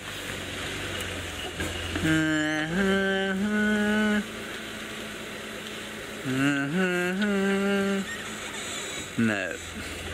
Nothing there. All right, Louise, are you ready? Here we go. Let me just load the image on my telephone here. Let me see if Siri can do it.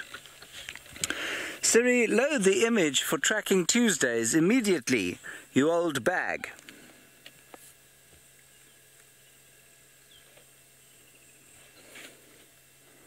No response. So we're still connected to the final control.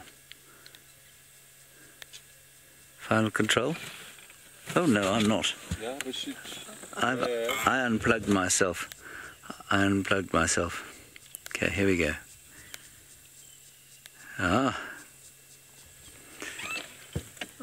Are you ready? Let's hope nobody sends me any dirty messages while we're live on the phone.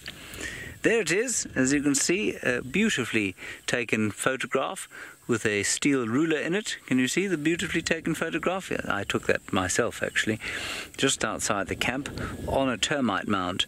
Now, I believe that we had a number of answers, most common and correct answer being a civet or a serval. Yep, there we go. Thank you, Louise. Louise sent me a message that said, dirty message. I've removed it. That's very funny.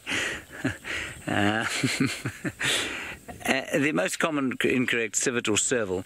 Now, a civet or a serval, not too bad an answer. Civets are quite easy to distinguish from all the rest, actually, because they are more omnivorous, I suppose, than the rest, and they also eat millipedes, which means that what you'll find in their dung is the sort of white shells of millipedes quite often, and often in summer you'll find gruvia berries in their dung as well. So that's civets. Serval dung, well, a serval is a cat, so basically you will find a whole lot of nasty black dung, probably a little bit bigger than this, like a house cat's dung. If you've ever had the displeasure of cleaning out a house cat's litter box, you will know exactly what I mean. This is dwarf mongoose dung. You can see it is the longest piece, is about an inch long, very longest piece. Most of them about half an inch in length, and they're always found, normally found, on a termite mound. All right, so that was the answer to Tracking Tuesdays. Thank you to all of you who took part in Tracking Tuesdays. Now you have the answer. I hope you enjoyed it. Hope it made your Tuesday. This is my concluding look that I'm giving you.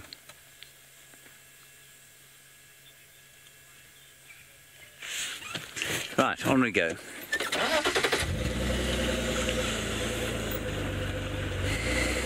I believe there was a Talamati male that had murdered a buffalo here 2 days ago. We'll see if he's still around. Not sure how we missed him entirely. A Talamati young male killed the buffalo on his own.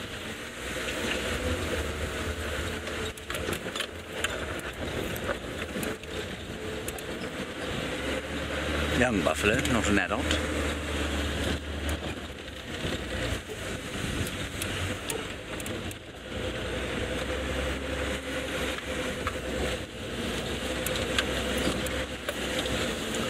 Do you see him, Sebastian? Do you see a young male lion eating a buffalo anywhere?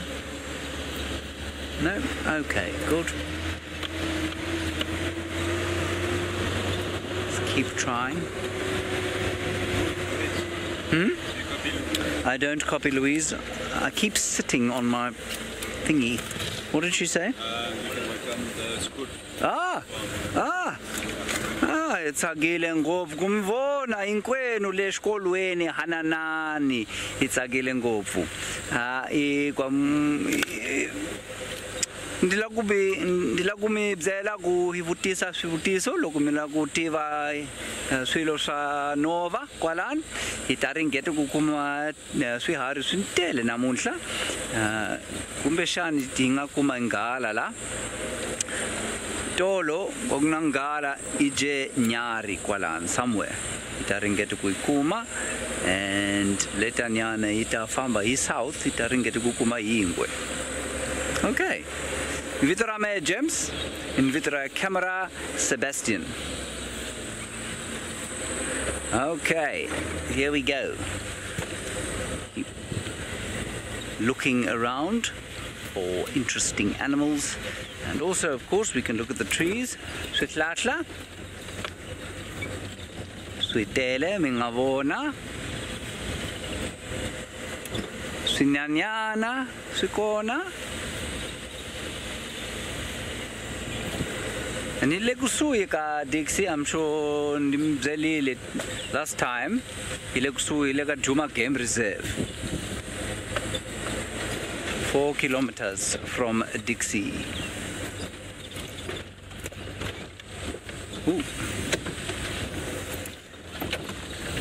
Nashinyanyana la shichachiwe manyane tifambile. Sorry, I found.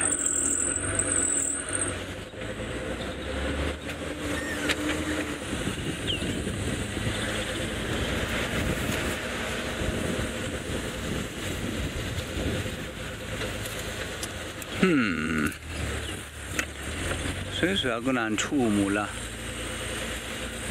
that is sometimes the case. It's not always that we will have lots and lots of animals to see. But we also have somebody else out here. Jamie, ulega south, naena aringete kukuma ingwe.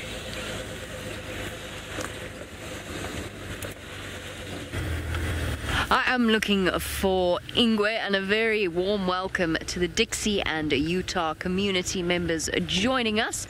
Look at what we have over here, and I don't want to get too close in case I scare them away.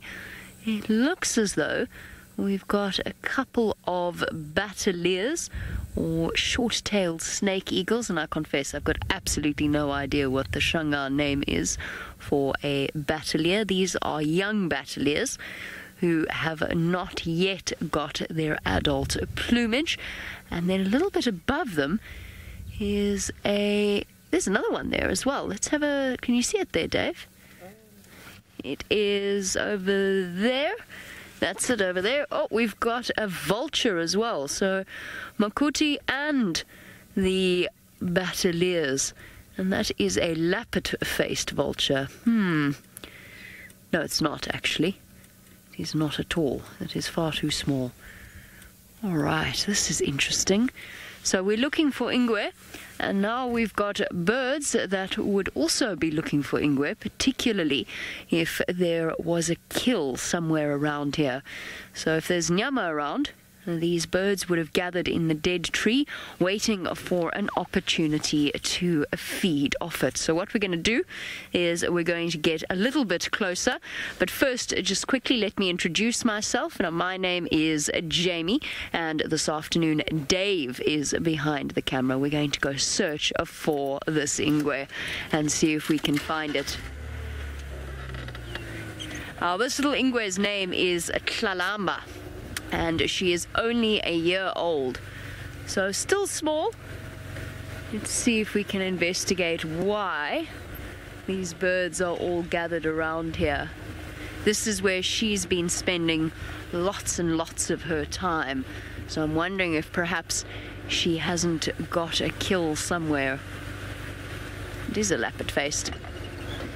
Just look very small. See if it's going to be brave enough to stay, since we've got a good view of it. There go the bataliers. They've flown away, but there we go. There's the vulture watching us closely. Our vultures are very, very important birds. They serve a very important function. They help to keep the wilderness clean and free of any carcasses that the predators might leave behind. But they are also a bird that is very heavily poached. And there's a lot of beliefs around whether or not their body parts can be used in traditional medicine.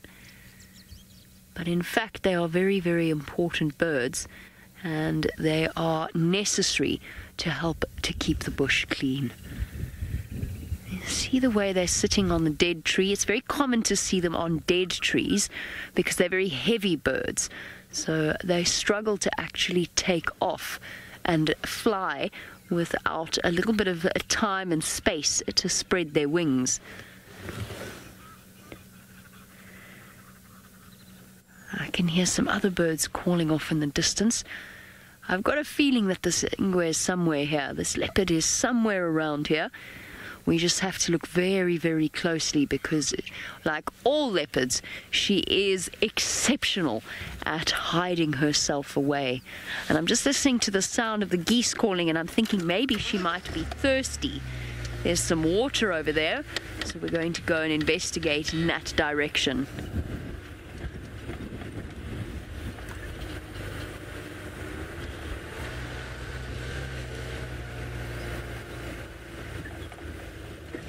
So we're very, very close now to the Kruger boundary. It's probably, I would say, maybe 2 kilometers away from where we are now.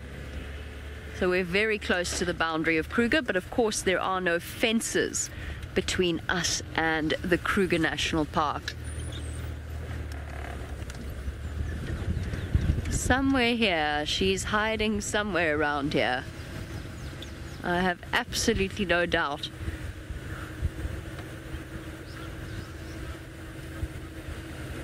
Okay, while I search for this little ingwe, James has found an animal that is probably a bit too big for her to hunt at this point.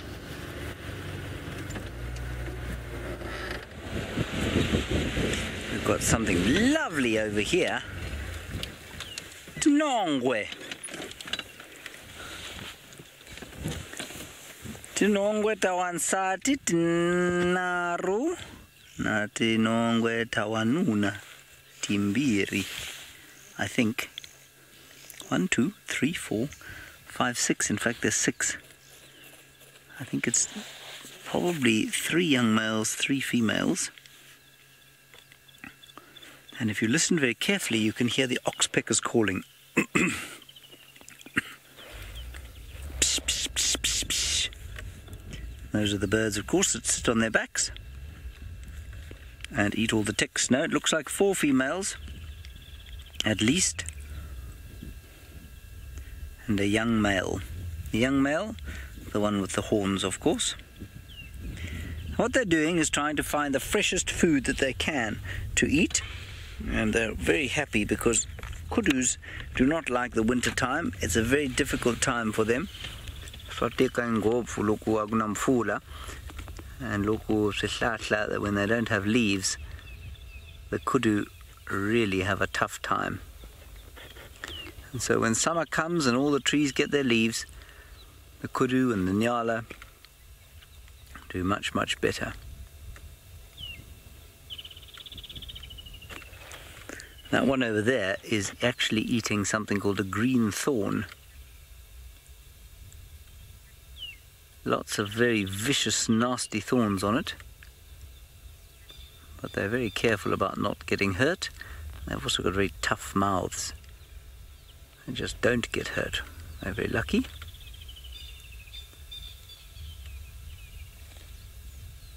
Beautiful.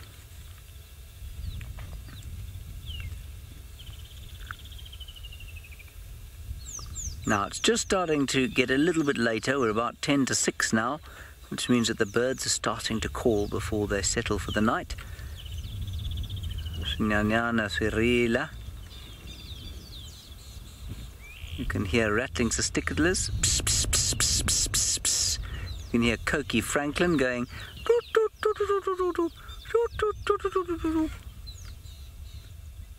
Woodland kingfishers going chip.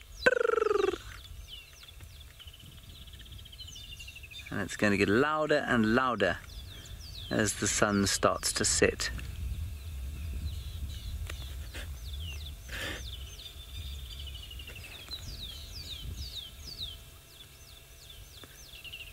Oh, that's obviously a very tasty bush that Mrs. Kudu is eating there.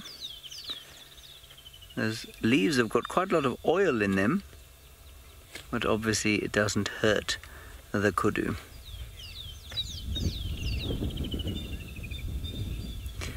Petaji, interestingly, I know, yeah, you're asking about Nyala. You know that these are kudu, you say, but you're interested in where the name Nyala comes from. You'll hear the apocryphal story, and I don't believe it for a second, that Nyala are called Nyala because they have stripes. I mean, I think this is how it goes. Stripes like those of an onion. If you cut an onion open, it looks like it's striped. And the word Nyala in Shangaan is in fact the same one as onion. So Tinyala is onions. I don't think that's true. I think you'll find that Nyala, I don't know where the word comes from, but they're called Nyala all over the place. I don't think it's got anything to do with with onions. But I don't know, other than that I can't tell you where it comes from.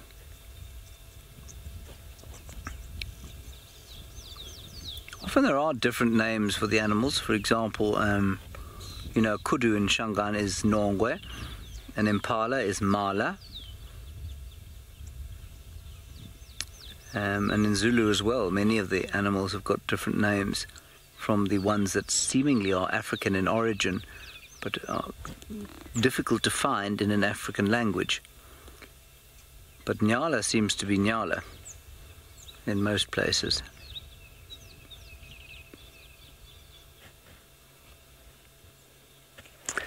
Right. Oh, there we go.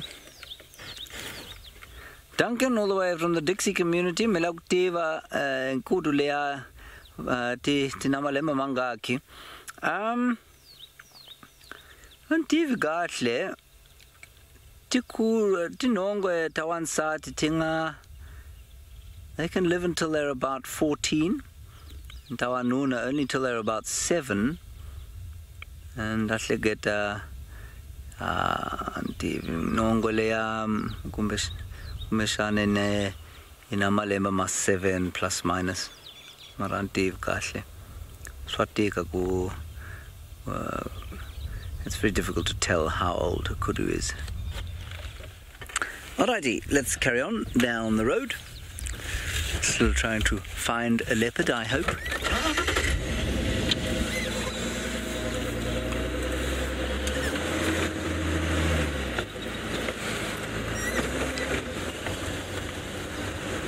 So we'll just do our best. Move a bit quicker. See if we can't get down to where the leopard was seen. Leslie, the birds call so much before it gets dark because they're just re-establishing their territories most of the time, A. B, also, it's getting cooler, which means it's not a cost to them to move around, so much the same way that the herbivores will start to graze around about this time of the day. And most activity, well, most of the creatures out here, except the insects who are very tolerant of heat, will be crepuscular, so they'll be active dawn and dusk. There's a bit of light, but it's still quite cool. And I think also the birds establish their territories before they go to sleep, and then they wake up kind of in those territories and re-establish them. During the middle of the day, nobody does very much. A little bit like presenters, don't do very much. Like to have a bit of time off in the day.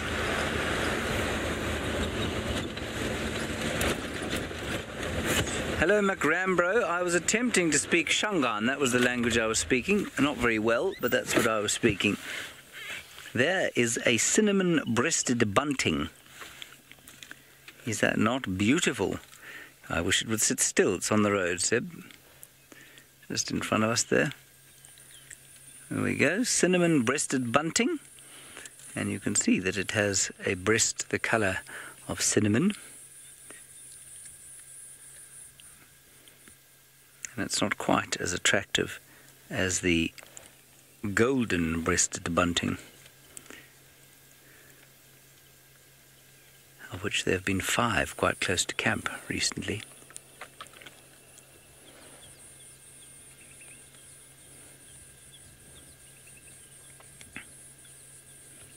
Beautiful. I always recognize them because it looks like they're wearing their 70s cycling helmets.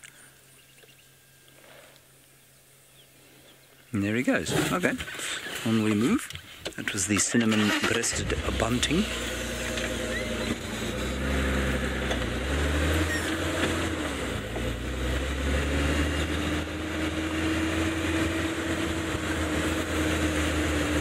Yes, Paula, I agree. Very nice to have a stripy head if you're a bunting. I'm glad I don't have a stripy head, however. I think I would look strange. People wouldn't like me very much. Probably wouldn't let me be on camera if I had a stripy head. So yes, all very well if you're a bunting. Not so good if you're a human being.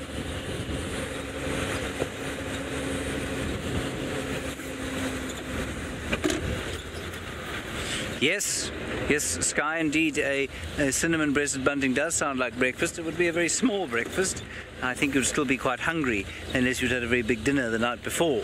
So yes, although cinnamon-breasted bunting does sound like a breakfast, I think that you would find, well, not very much on cinnamon-breasted bunting if you were to eat it for breakfast, and I cannot vouch for its taste.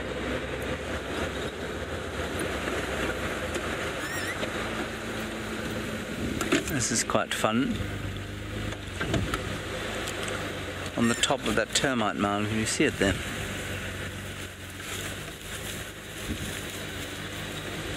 There. I'm going to go a bit forward for you. Yes? There is a little dwarf mongoose surveying the sunset. Isn't that wonderful? Mangonzwana lit. Not Mangonzwana. Sorry.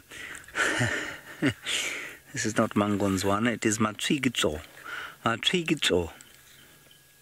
And there will be lots of other Matwigitso inside that termite mound, watching and waiting for the sun to go down. They would have been eating all day. One of the animals, in fact, that isn't particularly good around the middle of the day, at least around crepuscular times. They are quite active in the middle of the day. Let's go across to Jamie now, who's got a bird that we hear non-stop. Right.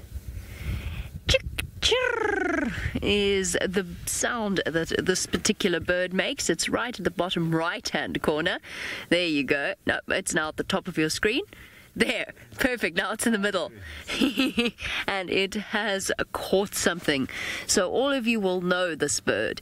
It is a woodland kingfisher, and it's only in the last 2 weeks or so that they have traveled all the way from Central and North Africa right back down here to South Africa for the summer, when of course the rain comes and there are lots and lots of insects for them to eat. So this is a bird that you will be used to seeing each and every single year, and I'm sure, like us, you get tired of hearing it call at 4 o'clock in the morning. When it's time to wake up, before it's even light, the kingfisher is awake, going chick, chirr, chick, chirr, outside your bedroom window. I know that you all know what that bird sounds like, and of course, around March, April time, then they all of a sudden, one day, you wake up and they're gone. And they've flown all the way back into the central part. Oh, there he goes. Come back out nicely into the open there. There we are. So that is a woodland kingfisher, and look how beautiful that greeny blue is. The way that the sun is shining on those feathers. And you can see it looking for insects. I wish it could help me look for the leopard, because its eyesight is much, much better than mine. It's eaten something. Now it's cleaning its beak up against the bark of the tree. They're very pretty. Next time you see one, you can stop and look at it a little bit longer and think about just how far it's traveled. It has traveled the distance from here to Johannesburg probably about 15 to 20 times that distance. Deja Vu, you say that you love those colors. I know they are absolutely extraordinary. It is, of course, created not really by pigments, but by the reflection of light in a way that splits the rays of light. He's going to come back up. I think he got something there, Dave. Yes, somewhere there. Yes, up a bit, top of your screen. He's got something. Look at that. You can just see a caterpillar going down. Upright. He's ducking us there. There we go. Well done. Looks like it's got a centipede, actually. Good. Eat it. Eat the centipede. Well done, kingfisher. Well done. But yes, we were talking about the colors and the fact that the angle of the light changes what those feathers look like. So in some cases it looks like a dark blue color, and other times it's this sort of turquoise green. And it's made by the layers on the feathers absorbing certain rays of light and reflecting back others, and refracting the light, breaking it up into its different spectrums, creating this truly extraordinary sheen to the feathers.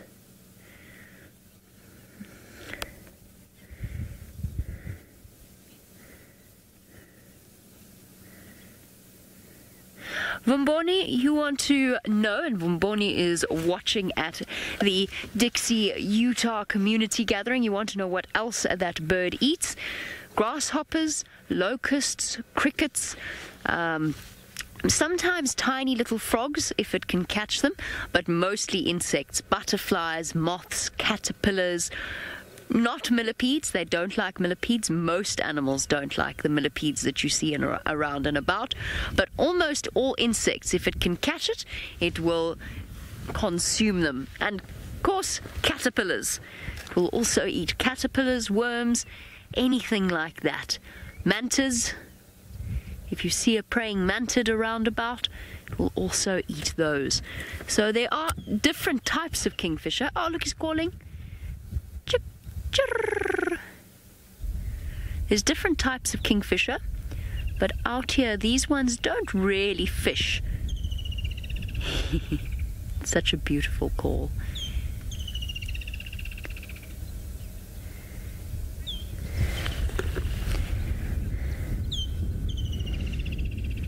Prosperity, you want to know if I know this, whether or not this bird is a male or a female.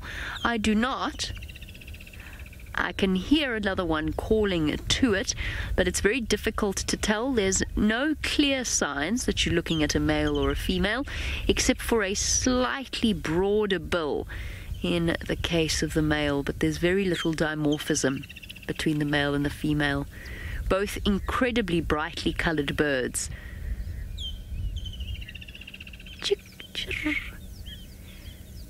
I'm hoping that the other one... No, it's going to go there.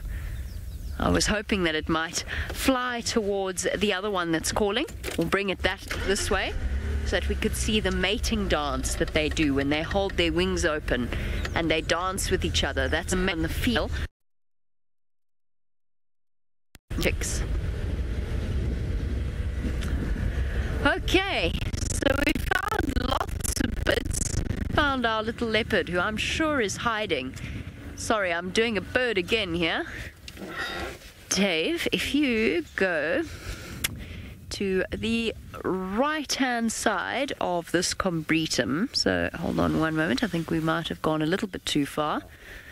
We are a bit to the left of that. There. Not there, a little bit to the left, a little bit more to the left, somewhere there. Here's this little bird that's calling there. It's in that bush there. Ah, there it is at the top of your screen now. Listen closely. That is the call of a rattling cisticola. And sometimes these tiny, tiny little birds are what we use to find leopards. So this is a normal rattling cisticola call. But sometimes what they do is they make a ch-ch-ch sound, and that is the little bird calling to let everybody know that there's a snake or a leopard or something like that. So when we're driving around and we're looking for leopards, we're even listening to the sound of those tiny little birds to tell us whether or not there is something around. But that one's relaxed, making a lot of noise, but not alarm calling. So there is no leopard here, at least not that the cysticola's seen. Okay, well, we just have to keep looking. It's starting to cool down a little bit. The sun is starting to set, which means that a leopard is more likely to be wandering out and about. All right, what we're gonna do, and I know we've just been this way, is we're going to go exactly the same way we've just been, and we're going to go and investigate and see whether or not she's come out. I've just got a feeling she's here. Maybe it's just hope. Maybe it's just desperate, desperate hope. Yeah.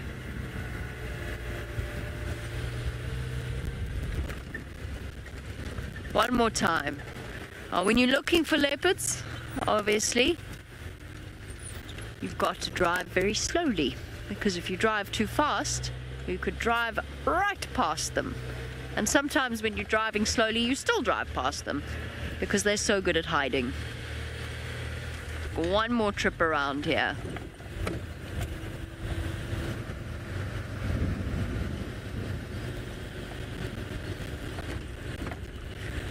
Come on, Shamba. I haven't seen it in ages. I can't remember the last. I must have been close on a month ago. Don't think I've seen her.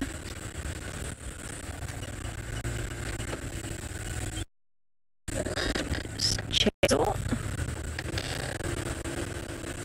Okay. We're going to do one little loop through here to see if we can figure out where she's gone. While we do that, let's find out what James has been busy looking at.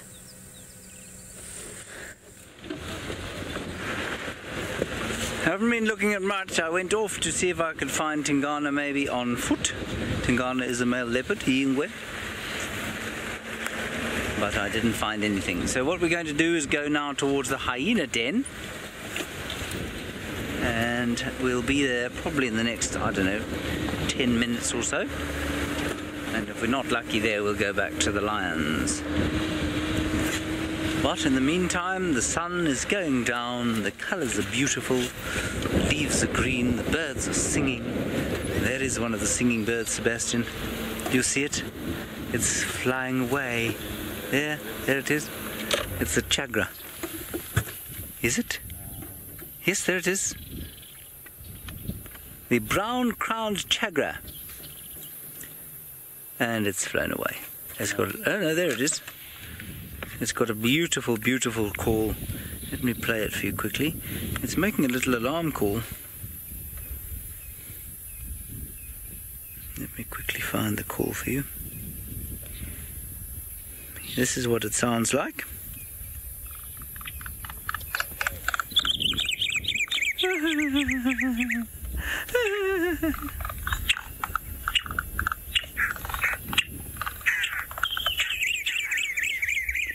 I'm sure it's very confused now. Stop confusing the poor thing. Anyway, that is the brown-crowned chagra. Beautiful sound.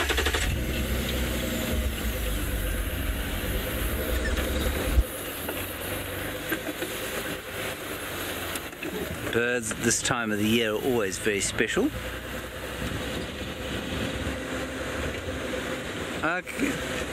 Kate, you're from Dixie community. How do I know Shangan? Milagutivan di Jonse Queen.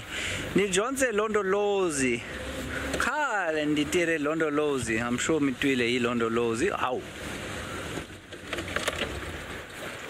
Chegala. So gunamun ule ivitraye Sandro Sitlangu in the Jonse ku bula is Changan. Na Reneas Mhlongo, I'm sure Mintiva Reneas Mhlongo. It's ama a Dixie community na ye na in the Jonse ku bula is Changan. And kumpeshane Mintiva Majombana. It's ama Londolozi. Iyo mgani ame. Alright, so we've got some lovely giraffe here. Quite astonishing sighting of 5 of them. Looks like 5 young bulls. All of them necking, having a little bit of a bully boy festival. Yep. A group of 5 bull giraffe. That is not something we see here every single day. In fact, it is very rare, I would say, to have 5 bull giraffes here.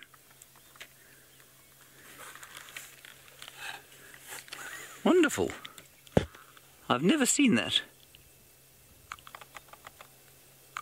Well, not here anywhere.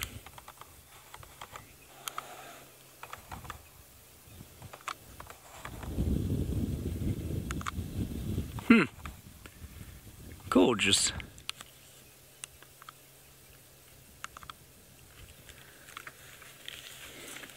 And they're just kind of standing, well, not watching the sunset go down, but that is what they're doing, but they're actually having their little fight. And while it's not a very serious fight, in the same way that a little wrestling match that you might watch 2 kids having on the playground isn't very serious, it will set the scene for later on, when they're a bit older.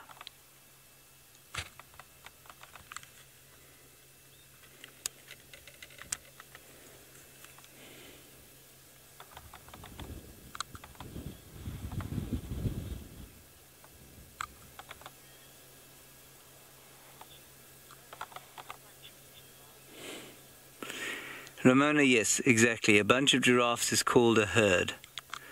That is exactly right. Some people will tell you it's called a journey, which I suppose you could call it if you wanted to, if you felt like being amusing. But it is really called a herd.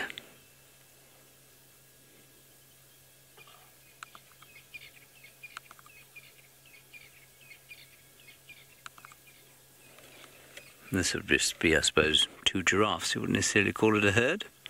You can see it's not a serious fight that they're having.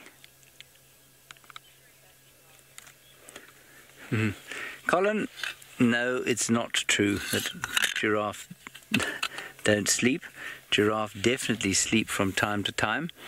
Not as much as we do, though. You find the bigger the animal is, the less it will sleep. So elephants don't sleep very much at all. They only sleep for about 3 or 4 hours a day. But you'll find a giraffe like this probably sleeps about 5 hours maybe a day. They don't sleep very soundly, so they never sleep completely like we do, but they have to rest, because if they don't rest, their brains will eventually give up.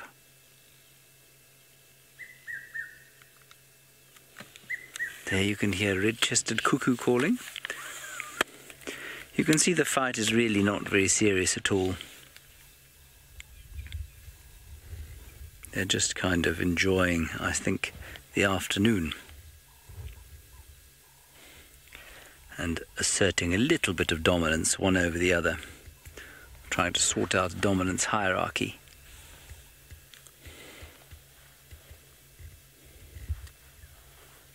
Very beautiful.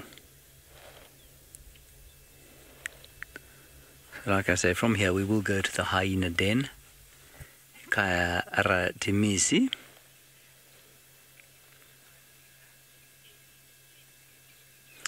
Alrighty, we've got David Gathamba-Gitu back up in the Masai Mara, and he is going to show you, I don't know what he's going to show you, but it's dark over there, and he'll tell you why.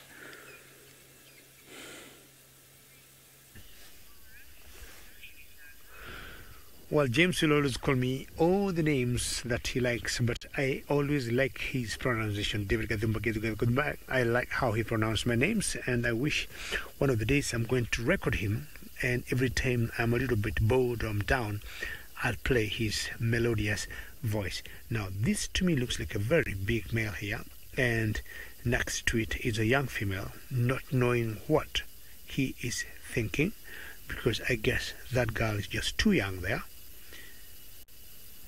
And it's time now to keep feeding. As elephants, we all know they feed a lot in a day, and not understanding exactly what could be happening. But you know, females, young girls, are able even to mate 8-9 years of age. They are able to mate and conceive. And he has all the intentions, you might think. Look at him. Is it a female? Sorry. Yeah. It's a female with a young calf there. My apologies, I had not looked at the head very well. She's just walking away, and the calf following her very closely. She doesn't want to be left behind. Cannot trust anybody out here in the bush. Sometimes things have gone wrong at night. Most likely both of those calves could be hers. She is a very big mama. Initially, I think because of her huge size, I had mistaken her to be a male, but she's just huge and very large tusks. See all beetles and flies now because of the rains you can see on your screen, and some of them are trying to get in my mouth as I speak. I've been fighting with them a few times, and I would imagine we should be having all the owls out now and what else, and the nightjars trying to feed on all these insects that are flying out in the night, because when the rains come, they'll always be out here. Definitely, most likely this could be the matriarch.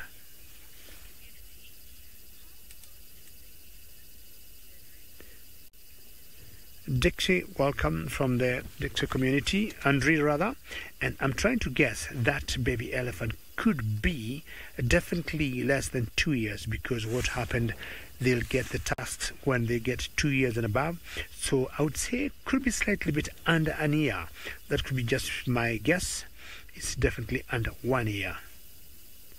And that's the mother, and she's staying very close to the mother.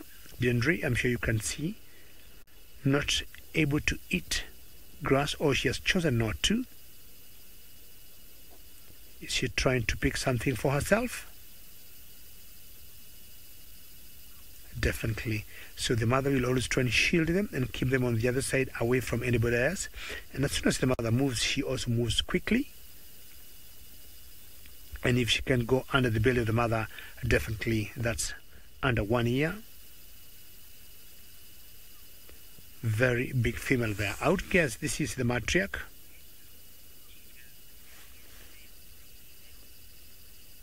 Rumway, good question, and you'd ask whether I would know the baby is a male or a female. It's always very difficult to tell whether it's a male or female at that particular age. But as they grow bigger, we'll always look on the shape of their foreheads. Females tend to have like flat heads, and the males tend to have like rounded heads. But at that tender age, Rumway, it's very difficult to know whether it's a she or a he. When they're that age, when they're all young, we'll always call them she's, whether it's a boy or a girl, but it'll need maybe another 3, 4 years, 5 years maybe, for us to identify 100% whether it's a male or a female. Like if you look at that fully grown one there, you can see she got like a flat head when you look at the forehead, and that's how we can tell it's a female. If it was a male, the forehead would be a little bit rounded. Elephants eat a lot of food in a day, and sometimes they eat 16, 18 hours in a day.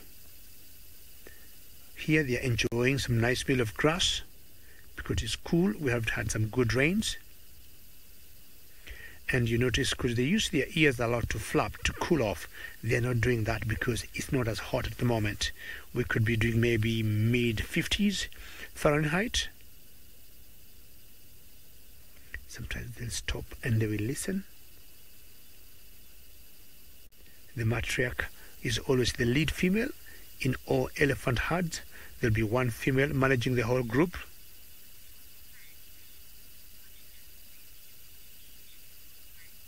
Some good question, what does the baby elephant eat? Number one, because she's still very young, she'll be drinking milk from the mother. She'll keep drinking that until maybe 2-3 years, and then she'll start getting introduced to grass. But in general, when still very, very young, they'll always drink milk from their mothers. But as they get older, they'll start eating very soft grass. The mother will introduce to them very soft leaves. Slowly, they can eat hard grass, and then they can eat also hard leaves. And sometimes they also mature or qualify to start eating small twigs. And then as they grow older, they'll just eat like their mothers. But when they're still young, always drinking mother's milk, because their digestive system is still very delicate and they cannot eat anything very solid. At times you have seen baby elephants eating their mother's poop because it's always having like semi-digested food, because when elephants eat, they do not digest their food very well. So some of the food come out semi-digested, which is a bit soft for the calves, and you'll always see their young ones eating their poo because they're eating maybe the grass the mother might have chewed halfway, and then they tag along with the mothers, go have a drink. Very nice for you boys and girls to keep asking us questions. When you have some nice comment like saying, ooh, that's a very big elephant, please send them through. I'm sure you know you can do that through your teachers. And look at the size of those tusks. See how big they are. We make jokes here and we say when you see an elephant lifting the trunk up like that, is always a sign of good luck. Now we're going to move forward and maybe, oh, there are more elephants there. Very good, Manu. African elephants, both males and females, have those tusks that you're seeing there. But the Asian or the Indian elephant, you will see the tusks only in the males and not in the females. And always moving in groups of what you call herds. And of course they have gone. We're also going to move on and maybe find out if you might see more interesting things for you in front. It's dark, and you have noticed I was using infrared, and infrared will always help us not to influence the behavior of the animals.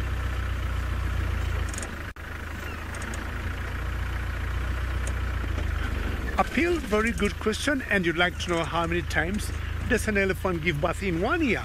Well, I'll surprise you if I tell you it's not only in 1 year, because in 1 year the elephant is still carrying the baby. So the elephant takes almost 2 years to have a baby, and specifically 22 months. You can imagine, Appeal, 22 months to have a baby. So by 1 year it is still be carrying the baby, and maybe almost to the end of the second year she'll still be carrying that baby. So we could say it's every 4 years that she'll have a baby, and not every year, unlike other animals that are small, like say antelopes. But an elephant will take almost 2 years to have one baby. It's a long time to carry a baby, isn't it? Okay, so I was talking about infrared, and infrared helps us not to influence the behavior of animals. Like if you look in front of me now, I have my lights on, and that just helps me to make sure I don't get in a hole, and making sure I also don't hit an animal. And once I see an animal, I'll switch off my light, and then I'm going to use infrared. Let's go back to South African Jamie, and find out her latest.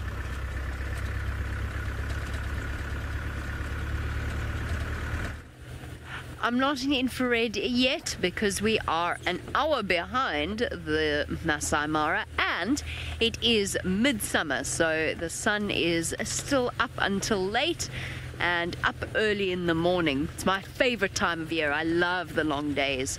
I love getting up early before it gets light, and then enjoying my time out here when everything is nice and cool and beautiful and covered with dew. Now, we are still searching for leopards, but we're not having very much luck. What we've done is we've come to a very, very thick area where there's lots and lots of trees. It's a drainage line, so it's a dried river system. And this is where leopards like to hide. Now, I've heard that earlier today a leopard crossed into this direction. I'm hoping we might get lucky as it gets a bit darker and as they start to move about a little bit cooler. I've moved away from where Tlalamba was because we were struggling a little bit with the signal. We were disappearing. So we've come back here to investigate. Now this used to be, there didn't used to be a road here. This used to be one of the best kept secrets of Djuma, this little grove. This was where we used to find leopards all the time. There's a lovely waterhole. It's a bit green, but that doesn't bother leopards. And by the looks of things, I'm not the only one searching this area, because I can see some giraffe across on the other side of the bank, and I think that those are the same giraffe that James saw a little bit earlier. So I think James is also searching this spot. And we're all looking for leopards together. That's okay, because the more we search, the more likely we are to find something. Yeah, that's definitely the same giraffe that James saw. Also a group of males. Beautiful. Now, you can even use giraffe to look for lions and leopards. These ones are unfortunately disappearing. They're quite far away, and they are disappearing into even denser vegetation. But you can use them to help you to find predators. So when giraffe spots something like a leopard or a lion, they stare with their ears out very intently in the direction of the leopard. And that is very useful in helping us to find them. But those giraffe look perfectly relaxed. They don't look like they've seen a leopard at all. Okay, where to next? I think we're going to go down into an even bigger river system where there's lots of food around, there's lots of prey around, and therefore there's lots of leopards as well. Hopefully. That's the theory. And if we don't find a leopard, that's okay too, because there's lots of other things to find.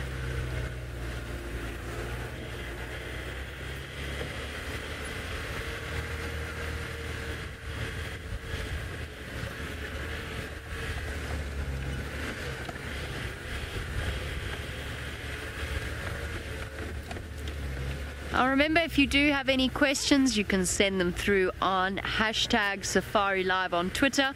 Alternatively, you can use the YouTube chat stream. I'm sure we can think of something. Hold on.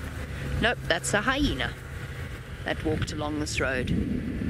So obviously we're always looking for tracks, but in this case, it was not a leopard's paws, it was a hyena's tracks.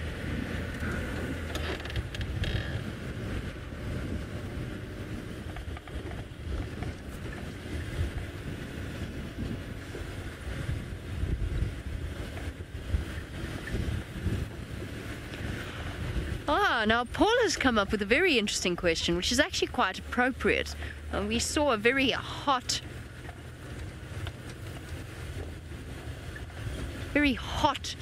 red-billed hornbill, and you want to know if birds sweat. They don't sweat, but they do pant. So very similar to what you see cat dogs doing when they go they do something similar with their nasal passages. So they breathe in and out quite quickly, very rapidly, and in that way they manage to cool themselves down.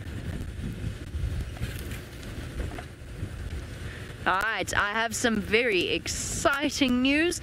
We've been looking for leopards all afternoon, and the wonderful, marvelous news is that James has found one for you. There he is, everybody. Hosanna, the male leopard, has returned from Chitwa, where he was yesterday. Chitwa, reserved to the south of us, and that's where we had him. We didn't have him yesterday, somebody else had him yesterday.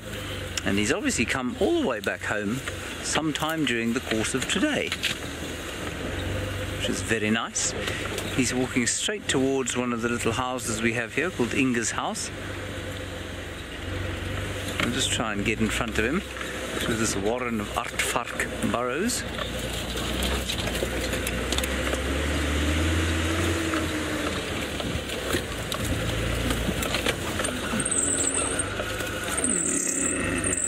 There we go.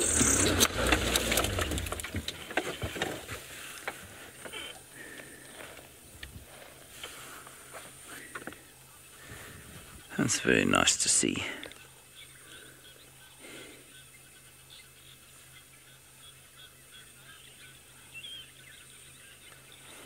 And I know a lot of you will be excited to see him, especially as we were quite worried that he was going to live on Chitwa, that his father had headed down there. But maybe he will remain here. Now, for those of you in Dixie, lava vale Dixie, lava ingwelea inamalembe manaru. Ita ina birthday hi February. And ingwelea imranza ngopfu, imtiva ngopfu.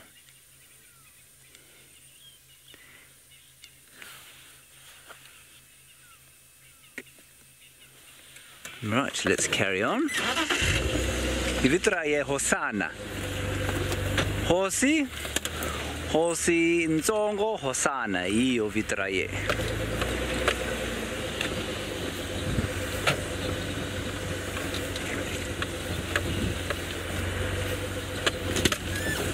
There we go.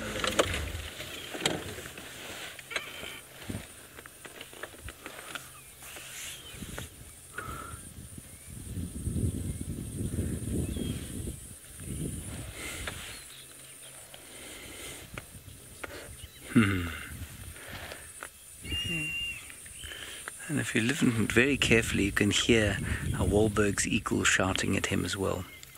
Alright, mina la se Dixie, itavonana sikrungwanyane, itsake ngopfu kumivona namunhla kumiteka la enoveni, Kumishana mita Fakasha Kwalan Nahina Suku Ringwanyan. Bye bye.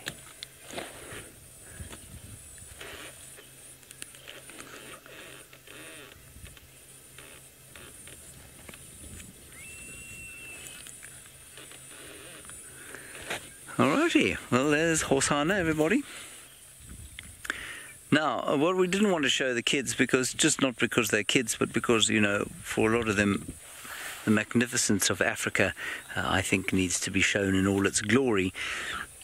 And so we left one of the mangy Mungen males not far from here. You might pick him up on the dam cam if it's up. I'm not sure if it's up at the moment.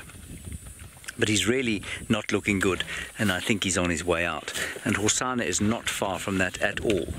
Brent Leo Smith, who's having the afternoon off, is standing in the garden of Inga's house, topless, with a very relaxed look on his face, and he heard some alarm calls and alerted us to the possible presence of a predator in this area, and we hoped it was this guy, but it actually was the Mungen male.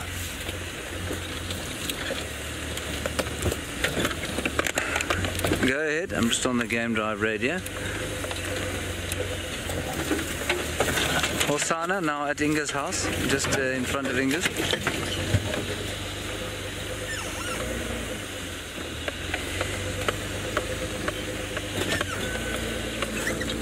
Let me just put the guard in proper gear. Might be very lucky to get a glimpse of Brent Leo Smith actually. There he is. Hello, Brent. We have a leopard here. Brent's having an apple juice with Ali.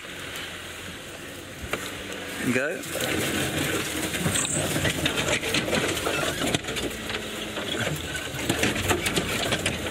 Sorry, everybody. Just get into position. There we are.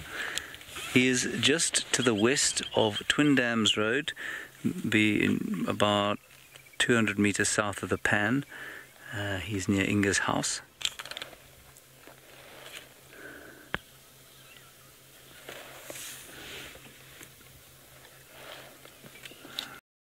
Go ahead. We're just trying to get some of the newer guides from Cheetah Plains into the sighting. We also can never tell whether they're coming, because they are they're driving these wonderful electric vehicles that make no sound at all. Tex, I'm basically in Inga's garden. I'm about 30 meters to the east of Inga's garden. Sorry, these people just are not listening on the radio.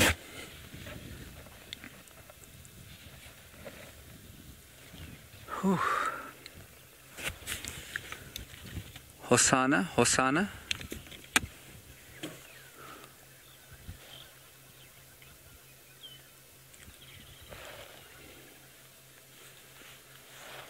He's now so upset that I've had to say his name so many times.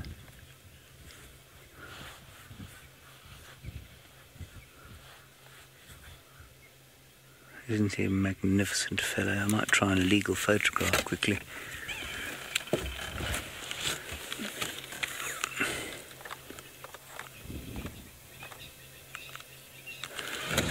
Okay, sorry everybody. I know the game drive is really just being a complete pain now. Stations, we've got two animals here. One animal is the Mungen male. He is on the road between the Pan and Quarantine. We have left that animal. He is static. He does not look good. Then we have got Hosanna on a termite mound just to the east of Inga's house by about 40 meters, static on a termite mound. Now, I hope that that was clear enough.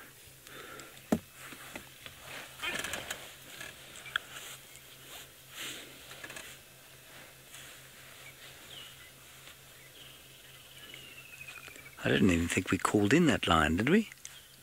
No. I don't think I did, but they said they thought that I was looking at a lion. Anyway, we have Hosanna. He's a leopard. I can see that because of the length of his whiskers. That's how you tell the difference between a lion and a leopard. Lions have longer whiskers.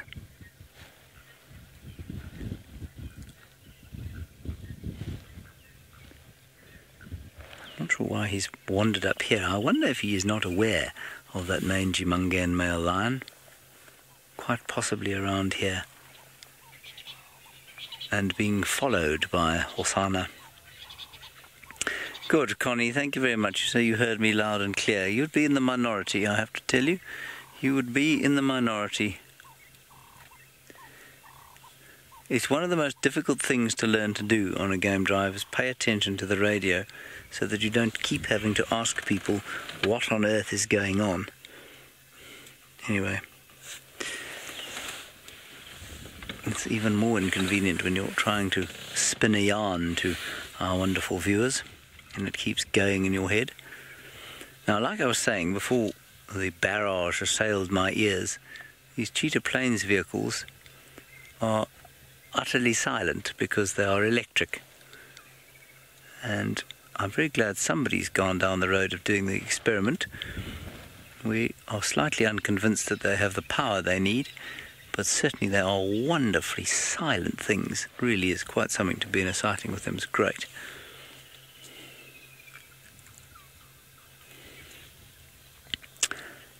Okay, let's leave young... Oh no, we're not going to leave Hosanna. You're going to leave Hosanna. We're going to stay with him. You're going to go over to David in the Masimara with a small carnivore, but not the smallest.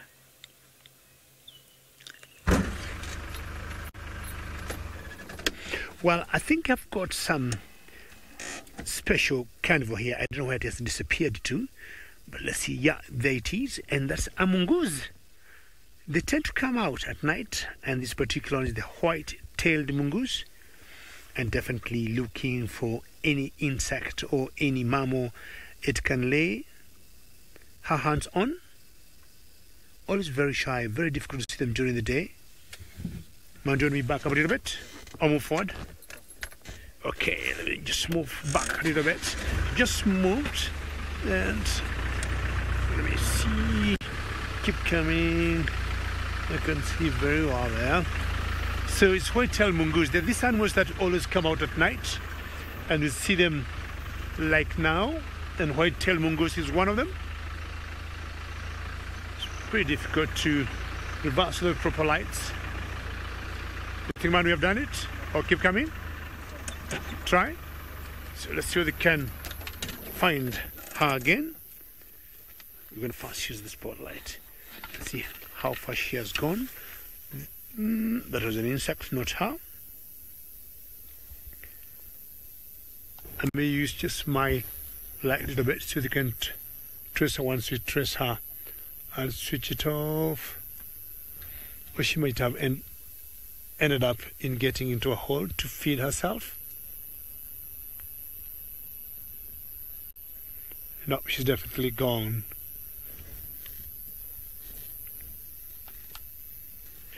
Trying to see if she's anywhere in those bushes there. Kind of carnivores, meat eating. Where are you, white-tailed mongoose? And you always see them on their own. They're very solitary mongooses, and unlike the banded ones or the dwarf mongoose that will go in big groups, 5, 20, 50 of them together, the white-tailed, you always see them on their own. Unless, of course, it's a pair, a male and a female, either during the breeding time or when they're mating. But I think she must have gotten her, herself something to eat and maybe devouring whatever, she got. We're just going to keep moving on. And I have all these flies, all these beetles that I'm trying to fight as they're trying to get into my mouth when I'm talking or into my eyes. I caught one right inside my eye, and somehow when you try to remove them, they either get traumatized and they pee on you, or some kind of liquid that's very acidic and very irritating leaves you in your eye. And every time you keep, trying to rub your eye, it gets worse, and it's very irritating. At one point, I was driving with one of my eyes like that, and after some time, it gets teary, and it clears up. Well, time to look for all the night movers, anybody who could be on the road. Apparently this area we are on now is a bit west than where we are coming from, where we had the sausages, the sausage lions, and this area, it seems, must have rained, unlike where we came from, where we did not get a drop of rain. We could only see lightning and we could hear thunderstorms very huge from where we were, but I think this is the area that was raining. It happens a lot in one area like the Mara Triangle, which is very huge. You could get rain in a particular area and not another. Not sure those are hyenas, Manu. Will you look, give a stop there, Manu? Getting some pack of hyenas here on the road, and Manu have suggested a stop because you've got a wonderful camera. And the area we are in now is an area that we call the Happy Zebra Clan. And I think that is the leader. Yes, and it's called Pike. That's the commander of the Happy Zebra Clan. The matriarch there. We've got 3 major clans of hyenas that we follow here in the Mara Triangle. This is one of them, and you can see because she got a collar, she definitely must be the commander. And that reminds me of Waffles. That's a youngster there moving. Busy day and night. It could be time either to think of getting a meal, or they're trying to smell something or pick any slight sound from would-be, say, lions. Could have killed, you know, a prey, and then they'll definitely go and snatch it. They have done that a number of times. But this particular clan is not as, I would say, fierce like the North Clan. The North Clan do not give any pride of lions or coalition of lions chance. As soon as the would-be lions make a kill, they'll always go and snatch their prey. Pike, what are you up to? And I'm trying to compare her with Waffles.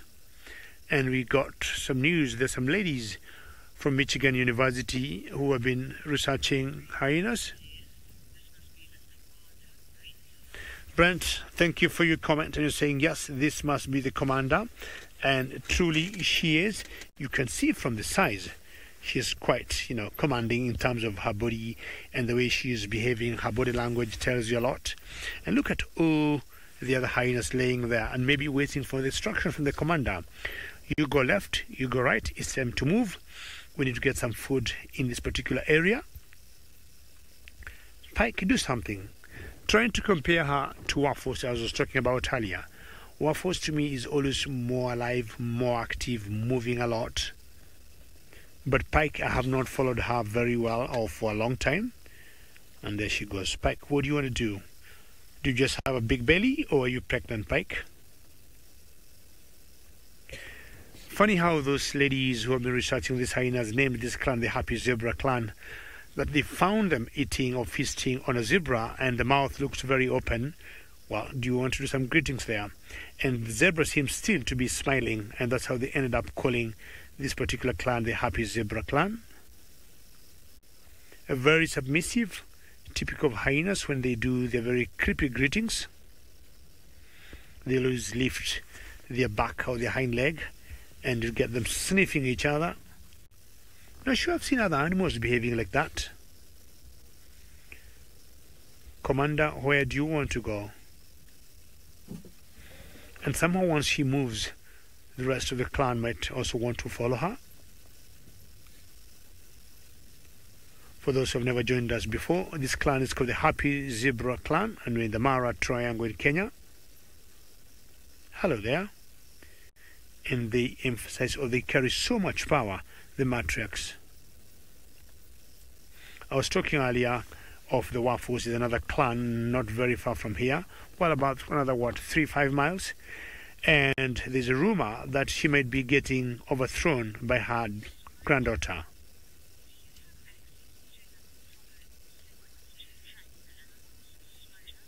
Smajo, good question. Do you have access to the collars on these hyenas? Not really, but the researchers who have been working on this, they got access, and they'll always once in a while get the data and they will know what's happening. We may not be able to do that, but the researchers from the Michigan University, as I said, will always come talk to us and they'll always tell us what they have found out. As I said now, the North Clan, they think the granddaughter of the commander, which is called Waffles, they think she might be overthrowing her grandmother. Well, very quickly go back to James with Hosanna in South Africa.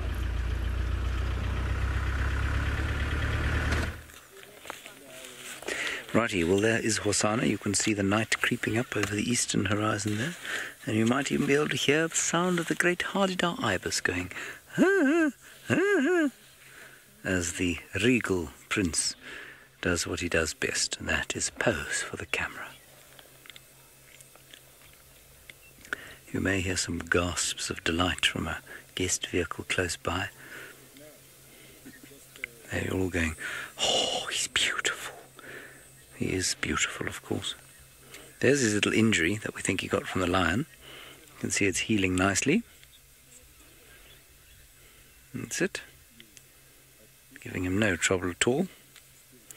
Looks a little bit like he's been to the barber, I feel. He's got very short, neat hair, suddenly. I suppose he always has had.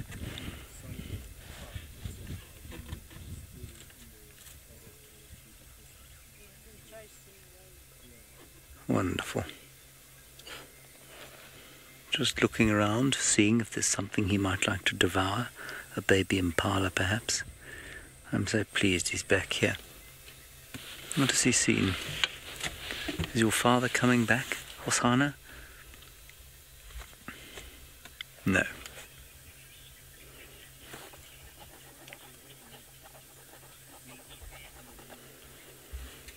Rookie SA, if Hosanna comes across the mangy male lion, I'm not sure what he'll do. I think he'll just back off. You know, that mangy male lion may look like he's on the verge of death, but there's nothing like the absolute proximity of death to make an animal really give it a last sort of thrashing effort, if you like. So although that male lion doesn't look like it's going to move again, you wouldn't want to take a chance.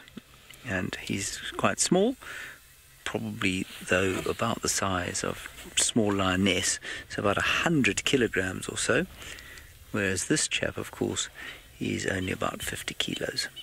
All right, now we're going to stay here. Jamie is not far from here. She's found those mating male lions. Not mating male lions. Just go to Jamie.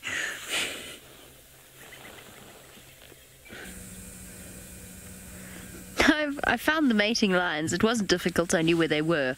I'm not even sure if that counts as finding so much as following directions. What is entertaining is the way this lioness has climbed under a guarri bush in order to evade the attention of the males. Oh, no, don't go and mate behind us. Oh, you are going to go and mate behind us. One thing that's immediately apparent is that she is really desperately trying to eat some grass. And oh, why did you do that? He is completely oblivious to her discomfort. She's trying to eat grass to ease her stomach, probably because she's actually quite hungry. And there's a bit of build-up of stomach acid. And that's why she is... Oh, she's so frustrated. She's so cross with him. No, not right behind us. Goodness gracious. Oh, you horrible cats.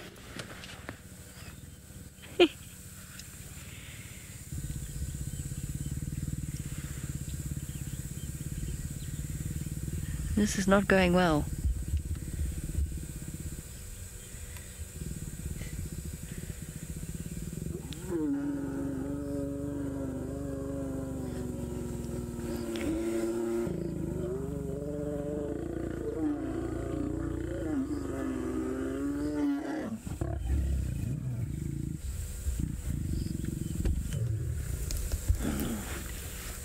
Now what I'm hoping is, now that we're approaching evening, is that we are going to hear him roar now. There seem to be mating lions all over the show. She is now rolling on her back in the instinctive way of lionesses just after they mate. And he is scent marking a guarri bush, all of which could potentially be preludes to a lovely roar to finish off our sunset safari. Now, I'm sorry, James, I didn't mean to nick the lions from you. I thought you were going to stay with Hosanna, so I was just going to I was going to come spend the last few minutes with them. I hope I haven't nicked his lines. I didn't mean to. Right, well, that was... First of all, did it have to be behind the vehicle? Yes, of course it did. Let me just drive forward and turn around, so at least we're prepared if they decide to get up and start moving. And secondly, that was quite a protracted mating process because he didn't actually get it right in the beginning. It took him a little while to get there. So it's only when he starts making that strange high-pitched noise that the mating is actually successful.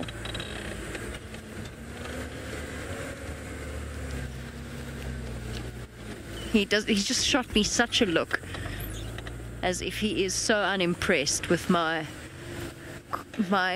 discussion of his technique. Don't worry, boy. You've got plenty of time to practice. Plenty and plenty time.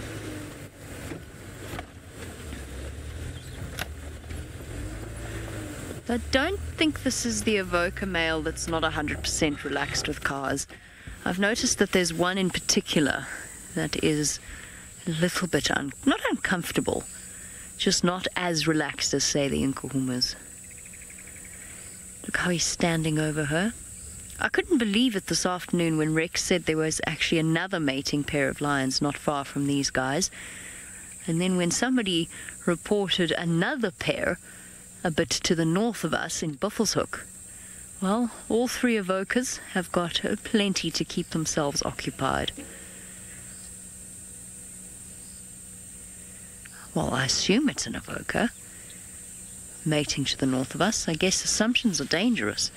We don't know that with 100% certainty. I would assume so, though.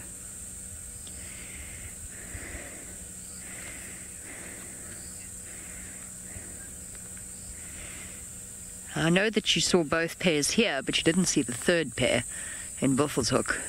Apparently there was a third pair as well. And that's the one I'm wondering about and the reason I'm wondering about him is because somebody called in an Evoca male this morning all the way towards the Manyeleti boundary. Now that, of course, could also have been a mistake. Could have been a misidentification, could even have been one of the Torchwood males, the older Torchwood male.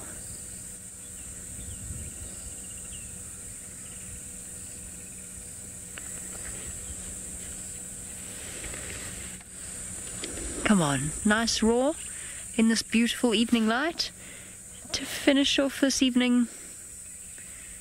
Sounds like such a nice idea. Okay, we're going to sit and wait it out. Becoming less and less likely by the moment. Let's go to see whether or not Hassan is being more entertaining.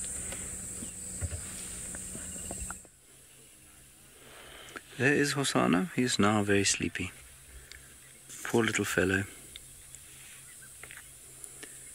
While I've been sitting here, you've been with the lions. I must just quickly tell you something I've read, because it's so astounding that I have to tell you. It's got nothing to do with leopards at all. No, right, you all know, of course, that male praying mantids are often eaten by the females after mating. Now I'm going to read to you. This happens so frequently that male mantids have adapted to the situation and mate equally well, with or without a head and thorax.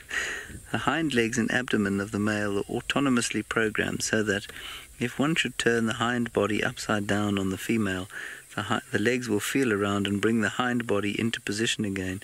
The hind body will then re-engage and continue copulating.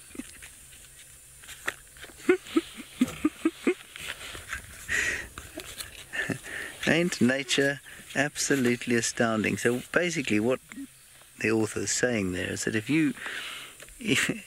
a male mantid approaches a female, I know this has got nothing to do with the sighting we're having, but it's too astounding not to repeat. If the male mantid approaches the female and she's hungry and he starts mating with her, she turns around, she starts eating his head, which is often what happens. She will eat the head and the thorax, and the abdomen, where the important bits for mating are, will just keep on mating with her for a period, because it contains all the information in it, or the nerve endings with the correct, information in them for what to do. If you separate them, in other words, if you twist the male's abdomen around and put it in the wrong place on the female, it will crawl back into place and continue copulating. Without the head. No head, no thorax. Wow. The hind legs and abdomen are autonomously programmed to procreate. Now that is absolutely astounding.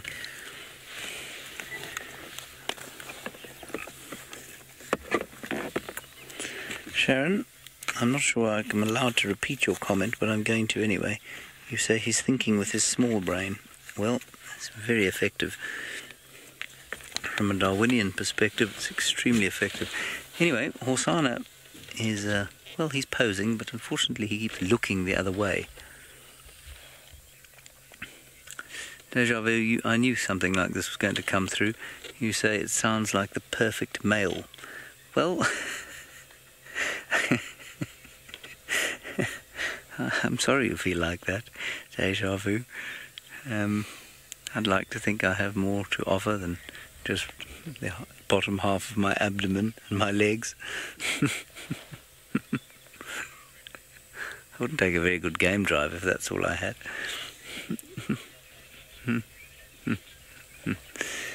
Especially if you've seen my legs. Yes, my legs really aren't much to go on.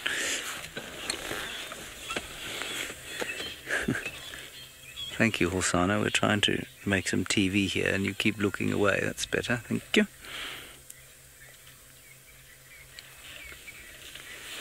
I'm sure he can smell that male, you know, because the lions, or the lion is, or was, just northwest of us. I think it's actually moved now because the impala started alarm calling not far from here. So I'm sure he does sniff lion on the breeze.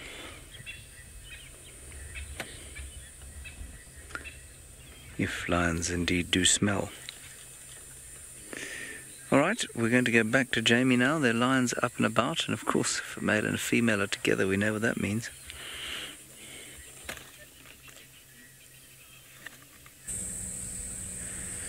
Well, do we? Because I have to say, it looks as though this couple has reached the end of their tether with each other. I think if they've got another night together, that would be a lot. She could not be less interested. Well, I've noticed that a lot with females in estrus. She really just wants to eat some salad. That is all she wants to do. Okay, now we've moved over there. He, of course, is still well and truly focused on his goal, which, of course, is creating the next little generation of Nkuhumas and Evokers. Which way are we going? She's just desperately trying to rejoin her pride mates. Oh, that's very pretty. The two of them walking together. Let's see if they're going to mate again, or if she's going to escape him. He stopped to bark his territory. Now he's got to walk quickly to catch up with her.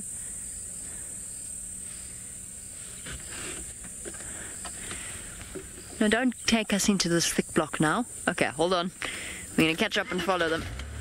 I think we've got one last mating in store. Yes, we do. Yes, we do. Ah! No, we've gone to sleep. Oh, panic over. Crisis averted. She's gone to sleep. No mating for him. And he is going to stand guard over her for the time being. Yes, indeed. Lou has mentioned that perhaps her headache has come back. Shame, I think she's really hungry. We make light of it, but it's a process that does really have an impact on them. It's amazing how that drive to produce the next generation means foregoing food, foregoing territorial markings, foregoing sleep. All for this constant mating process between lions who actually don't know each other terribly well. But they will.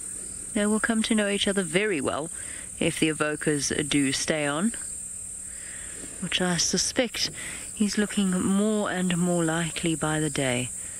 I would say that the evoker males are here to stay. Can't wait for the first new generation. Oh, lion cubs again, Darby. Darby and I had this truly spectacular experience when we first started using infrared lights. So it's about 2 years ago now. Oof, I can't remember when it was. But we started experimenting with infrared lights. And we were sitting with the Nkuhumas, the Birminghams, and all the little cubs. And we were in pitch dark. We didn't have the presenter light on or anything. We couldn't see a thing. And the lions were walking right next to us and around us. The cubs were playing next to us and roaring. And it was something that I will remember for the rest of my life, that experience. Darby says me too. Oh, it was special. Our live safaris, of course, are full of special moments just like that. Sometimes they're quiet, but they make the extraordinary moments even better. And that, of course, brings us to the end of our sunset safari. We will see you tomorrow morning for our sunrise safari, and who knows what the day has in store for us. Thank you so much for joining us and sending through your questions and comments. We'll see you then in just a few short hours.